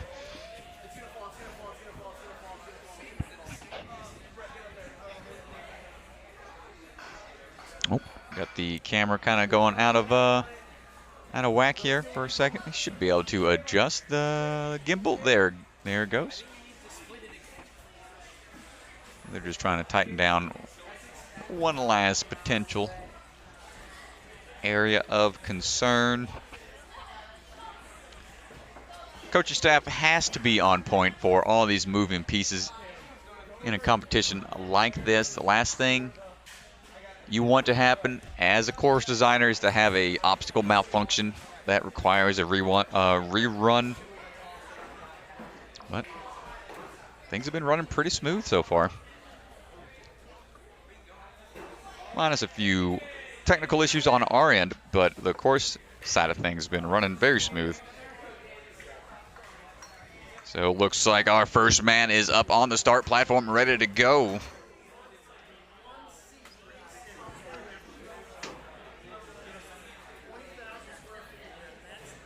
Here we go with the gentleman. Finish things out. David Futerin on the start platform.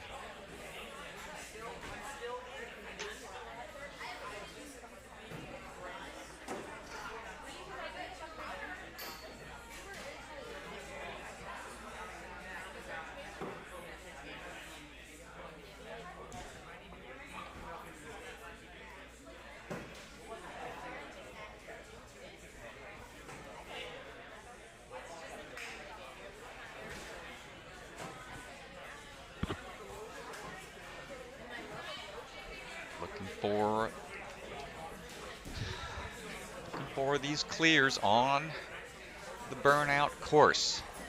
What do you think, Mr. DeGangi? Oh, what do you think? How far into the course are we going to see any clears? What's it going to be? My guess of 10 clears in the open didn't come true.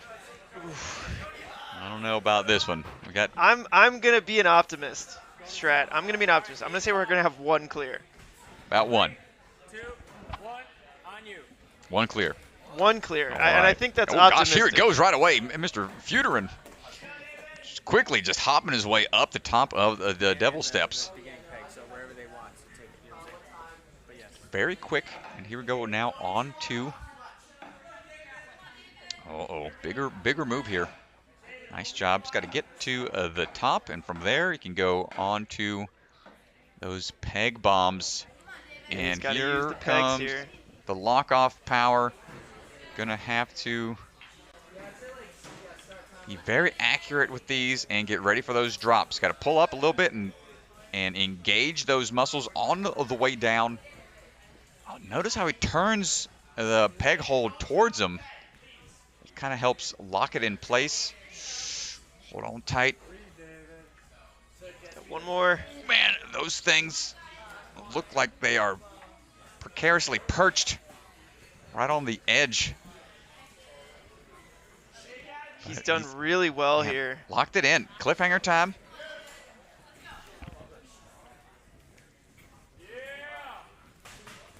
Oh, come on, David. Oh, come on through. They can only utilize those lower ledges until the transfer portion here. It's got to reach underneath, and it's going to be a off-angle lache on to the wing nut. Come on, hold on tight. Now he's got three wing nuts, so 2 transfers. There's the first right there on the corner. Is he going to go from that back angle? Yes, he is. Unbelievable. Interesting technique, but that saves him on the handholds. And moving through, this guy is just... Oh, no! Oh, such a great start. He had a few holds there, kind of like the peg bombs from the speed course, but more of a variety of choices that are put into place. Man, David Futerin, excellent first attempt there. One and done's all you get. Uh-oh. B. Thomas taking off the ankle brace, throwing it to the ground. This man says, I don't need the protection anymore. I'm going a glass cannon build. This is all my stats into power, no defense. Let's see how this plays out, man. This guy has been fun to watch all day long. He's been a blast. Oh my goodness. His energy is go, contagious man. back here. You said he had something infectious. He had something cooking. Hopefully it wasn't a bucket of chalk cookie from Mr. Enzo. Let's see what he's got. He's just looking mischievous. Quick little shakeout, and quickly, here we go. Spider-Man's his way up the front side of those devil steps, working his way back down and across onto the rings. Quick little lock off on the one, and begins his ascent back up.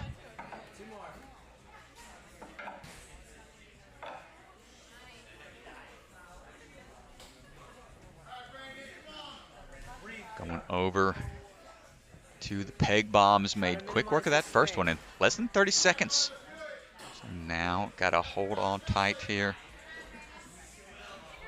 This one more of a static style obstacle, but again, just fighting with those pegs.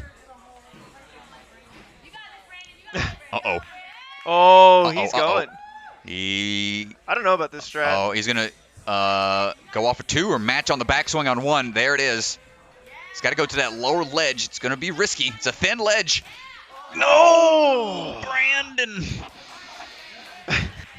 Looking back at it, thought he had enough momentum built up. That was a risk. I think we're going to see somebody else do it. Yeah, I think he just gave some people some ideas. I think so. Man, had a great high energy start there, but sadly couldn't clutch that big drop from the halfway point on the cannonballs.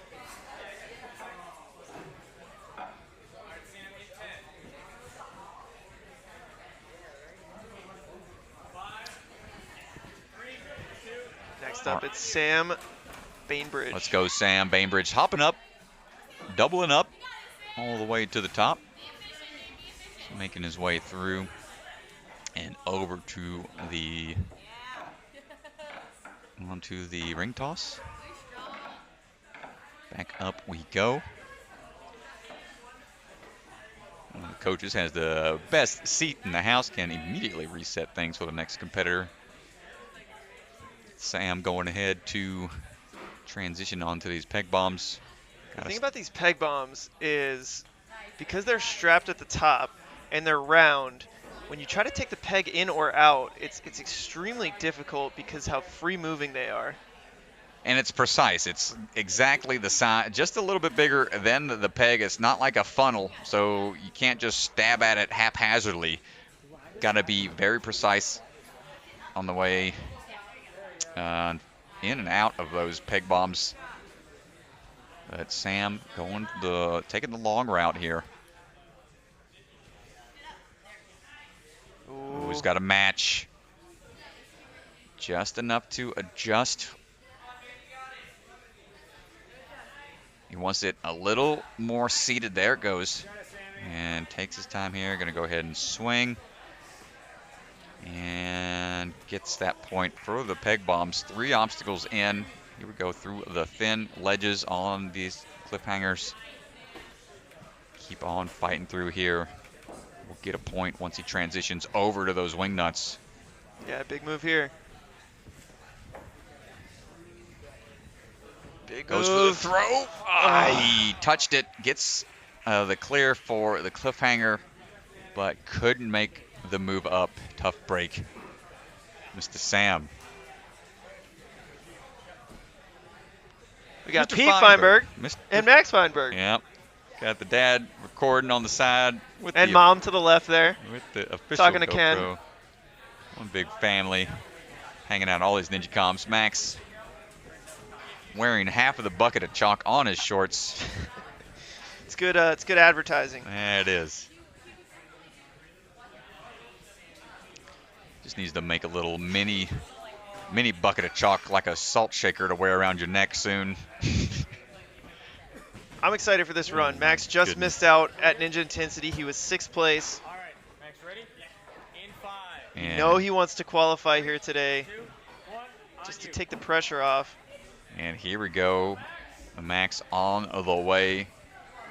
Switched into the Daredevil shirt on stage 3. Last time he competed. Decided to do the same thing here. Give a little shout out to one of the judges there, Mr. Ethan Swanson. And quickly through the rings onto the peg bombs.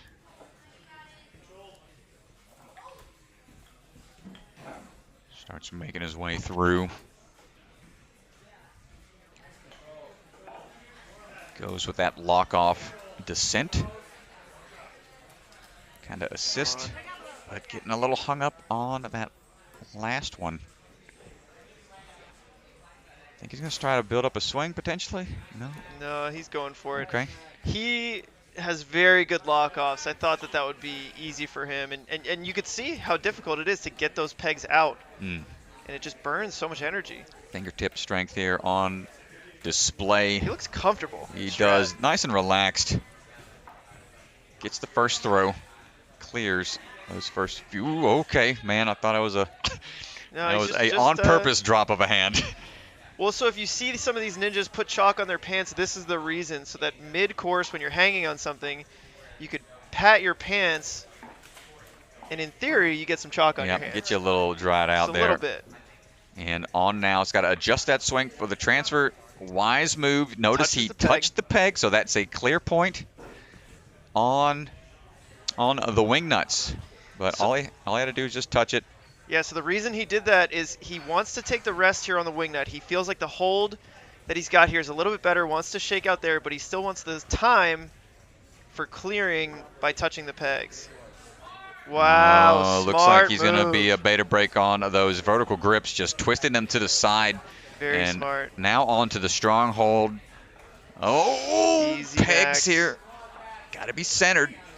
Those cliffhanger Get to grips. that bar. Oh, nice bump up, and that's another clear point for him. And he is almost through. Going to take that sideways approach up the track. You can go past the bar if you want to. You can go on the other side if you'd like. Touch point is the bar. And the next touch point gets that clear point. And getting ready. He's got the coach up there holding tight. Make sure it doesn't go before he's ready. Save those fingers. Down we go to the... Oh, come on, Max. My goodness. Come on. Fight through it. Choke up on there and hold tight. Battering ram. This is the last two obstacles. my This God. obstacle is divided Come into on. 2 parts. Come on. No! Oh!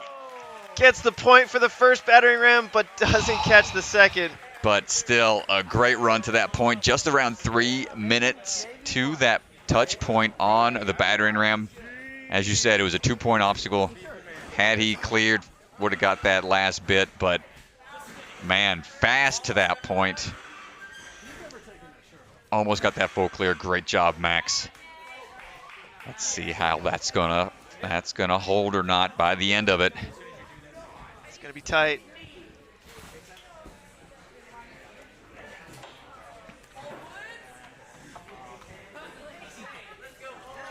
Up next, Paul Woods.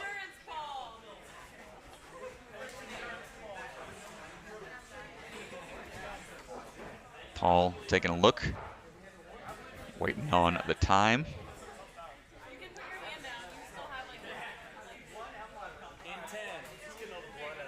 Nerves before these type of courses, man. You got to be composed, keep it under control, those nerves in check. And Paul is on the way.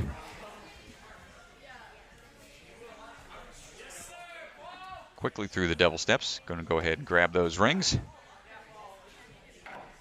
Go on that monkey bar method. Good side swings here to quickly traverse to the top and bump right over to those peg bombs. Let's see what his technique will be for these moves here. And there it is, a figure 4. Haven't seen that utilized today. Still having trouble with it. Yeah, it has taken some of the tension, some of the weight off of that back peg, but he can't quite get as high. But it does, might make that peg placement a little easier, but it will alleviate some tension, believe it or not. Not a bad idea. It is going to be a slower approach, but you might be looking for a full clear. Trying to be as controlled as possible. And having the confidence to be in that figure 4 hanging position from that high off of the ground, even though those pegs, man, can slip out unexpectedly. And he's making his way through the cliffhanger without any issues. Just needs to get this toss across. Comes a match in the throw. No, just must have slipped out with the hands. Yeah, I think when he was going on his backswing, his hands must have just slipped. Yeah, he had one hand placed, but I think the other hand, when he was on the backswing, as you said, just didn't quite get into that fully seated position. Kind of hard to tell. The camera person was getting ready for the throw across to the wing nut, but yeah, he just mistimed on the throw. It's looking strong up there, especially with that figure 4. Tough break for Paul. Up now, TK, Ninja Tricks, Tyler Kurtzel. We're going to see how he can do on the Burnout course. And away we go. Tyler currently with 10 points.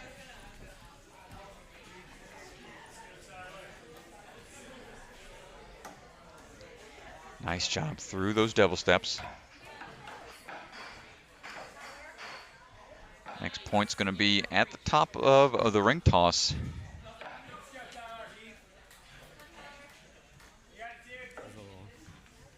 And moving through.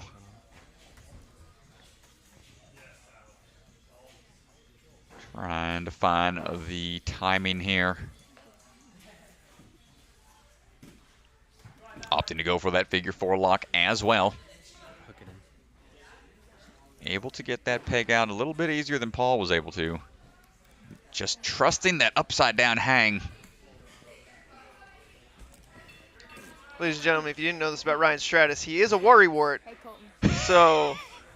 Well, I'd be out there spotting right now if I could. I've had to restrain him back here so he's not... Keep me back, DeGanji. I want to protect this man from falling on his head. I mean, you could just see the difficulty in the... Oh, he's lucky he didn't lose that peg. in the precision of having to get these pegs into these peg bombs. Nicely done. Wait it out. Shake it out. That's the benefit of that figure 4 lock. Tyler's a taller competitor, so he's got to watch those legs still. Moving on over to that cliffhanger. Here comes the transitions through those thin ledges. Not very forgiving. Here comes the transition under. No, with the move underneath. Yeah, I think he just spent so much time on those peg bombs, and it wears you out. It does. That's the gamble with the figure 4 lock. It's a little more secure, but it's just more time on the hands. Here goes Evan, getting ready to run. Evan Andrews was 11th place at Ninja Intensity Qualifier number 1. Made it into the top 10, sitting here at the 7th spot on the run order out of these top 10 athletes. Made sure to put on a stronger performance in that open run to get him here. Now he's trying to lock in that top 5 position. And here we go. Evan on the move.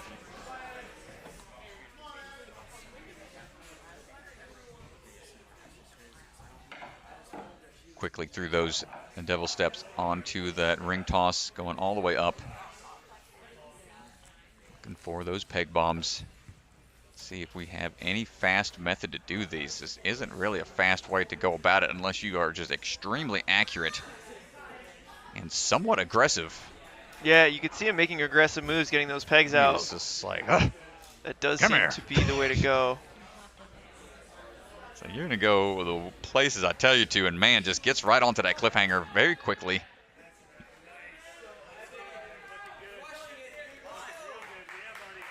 Transitioning underneath fluidly. Ooh, links! Oh my gosh. Nice job, and man, the reach out and behind to make the transition. Okay, got to steady if he wants to, but could have chalked up if need be. Got to be careful on these peg bombs. There's a variety of peg bombs here. Yo, let's go. Shimmy, shimmy, Cocoa Puff all the way up here. Working his way to the top. Man, he is cruising. No, the timing on the slide down, not able to make that transition, but with a fast time to that point, Evan. That's going to put him in a good spot, but Max is still holding tight with that one extra move to that battering ram.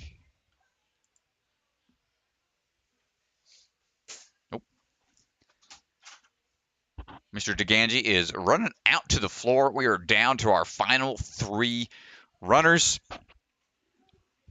I have been abandoned once more in the commentating booth. I'm a man on an island all alone until Mr. DeGangi returns. His technical expertise has been trying to keep things afloat for the stream. Sure, once he returns, then we'll be going very soon. But Evan was cruising through. He was going extremely fast. And Asa on the move now. Go ahead and just cruising, starting his attack on the course. Up and into the ring toss we go.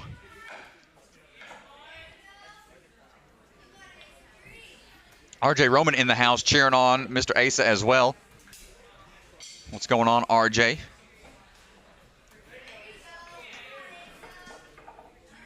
Asa trying to get these peg bombs out of their holds. And I think we're taking the the beta from Brandon from earlier matches and has enough momentum to get to that cliffhanger a lot easier, less of a drop. And controls his moves here through to the cliffhanger. And got to get that transfer just short on the throw across. You hate to see it. Tough break. Got through pretty quick. Just couldn't make that throw to the wing nuts. Got a point for the touch. Oh. Couldn't quite hang on. Last two. Jay Lachey.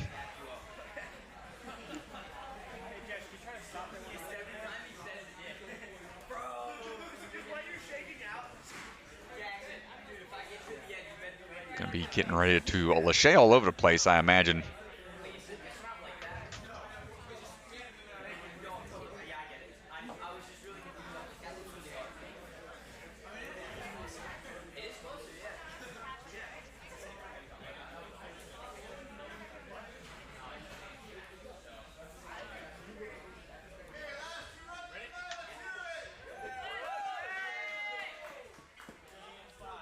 Getting ready to go here. So Max Feinberg still the man to beat. And Jay is on the way to do just that. He's going to give it his best attempt here anyway. Moving with the quickness.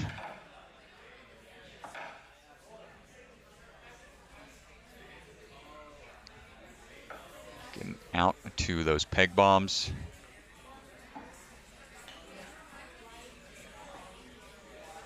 Moving through. Let's see if we're going to see any more shortcuts here. Or are we going to take the safer route?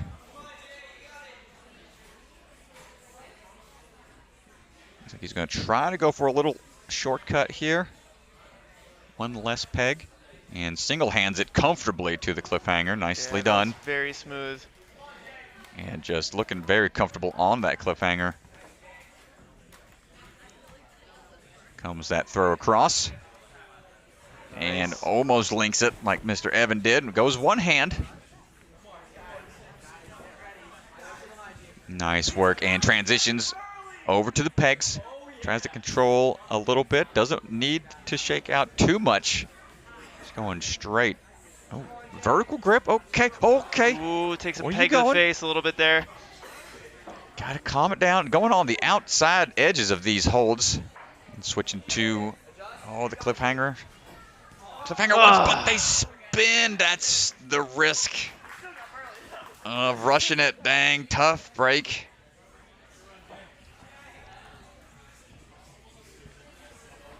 Man, oh man.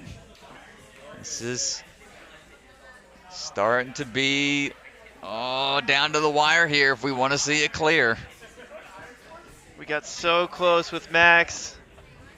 Got down to the very last obstacle. Slow and steady for Mr. Feinberg. Almost the way to go on the burnout.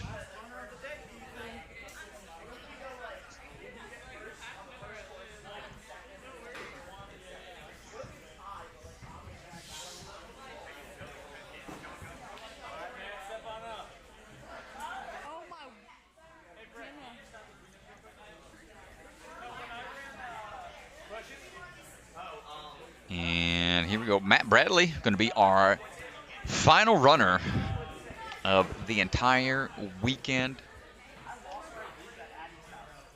We have been here since the wee hours of the morning. All day long. So are these athletes. We're ready to watch them finish strong. Here we go. Matt Bradley, let's get a full clear. He's moving up very quickly on those devil steps, down just as fast. He's making some strong moves here. That's like my MO at this point. Out and over. I can tell you one thing, for as tired as these athletes probably are, they probably just want everybody to finish their official run so they can get out there and start playing on things. Redemption time, I think, is sometimes these athletes' favorite time of competitions. Matt Bradley showing off that lock-off strength. And going for the transfer. Ooh, smooth flex on him for a second. And transfer over. The look on Swan's face there. We're going to have to zoom in on that one later. It's a look of utter disgust. It's like how this man did that so easily. I don't know. What? Just flexing on him, patting out the hands on the thin cliffhanger rail. Matt Bradley putting on a clinic. Gets a throw and links, but loses it. No, Matt. Ugh. Wanted to link it. Was looking extremely confident. And that just came back to bite him a little bit, but still, man, you got to go for broke sometimes. And let's update the leaderboard and have a look at the overall standings for the top men. As we do that, Mr. Swanson himself is grabbing a hold of all of the athletes to do a quick roundup. But here are the points, and here's the... Oh. Sorry, folks. Mr. DeGangi trying to update things, make sure we're good to go. But looks like the coaches are putting together their platforms. So there you have it on the men's side. Jay Lewis does not complete the sweep. Max Feinberg wouldn't let it happen. Edged him out. But there you go. There's your 1-2, Jay, Max. Evan Andrews with just an impressive day today. Paul Woods and Asa Reynolds. Those are going to be your qualifiers for our championship. Man, that was exciting to watch. Mr. Evan Andrews, extremely impressed with that young man. He was a man on a mission, came here with one goal in mind, and that was to break into that top 10 to get himself into a better standing, and he did just that. But here you go. You got Asa Reynolds, Paul Woods, Evan Andrews sitting in third place. He will qualify.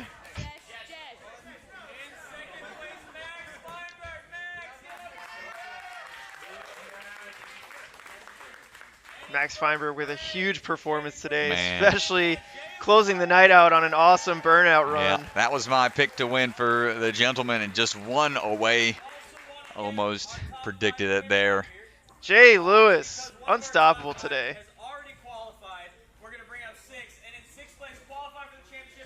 And bringing in the ladies now. And the ladies, if you heard Swanson, we're going to bring in 6 because Riley Porter in 5th already has qualified. So Kenzie Hughes, 6th place. She will be going to the championship. They tied on points, but Riley won the tiebreaker today.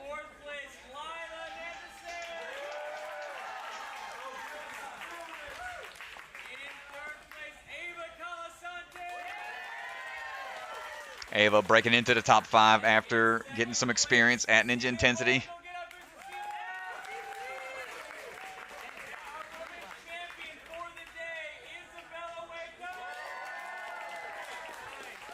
And Isabella putting on a strong performance as well. And there you have it, ladies and gentlemen. Top 5 men, top 5 women. And there's some prize money for the top competitors. So zoom in on these fine young athletes. Great job, everyone. Oh, look at that. There you go.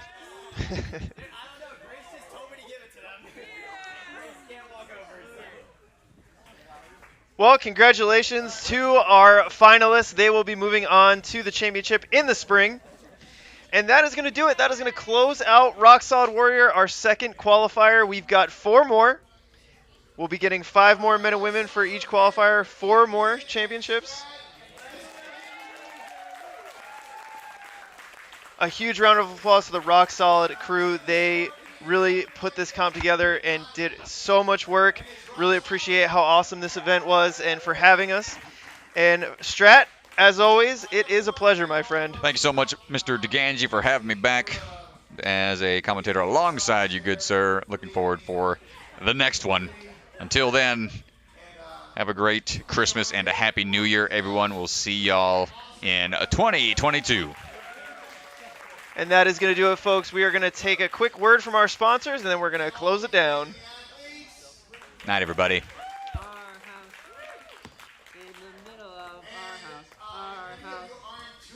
In the middle of our house, in the middle of the middle of our house, our house. In the middle of our house, our house. In the middle of our house, our house. In the middle of our house, our house.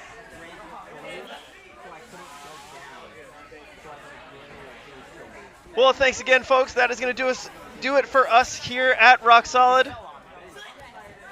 If you've enjoyed the stream today, please consider checking out our Patreon. It helps us so much with all the costs of coming and doing these competitions and traveling and getting these athletes some good prize money. So thank you so much to our Patreon supporters. And if you want to check it out, go to our website at ninjasportnetwork.com and check out our Patreon.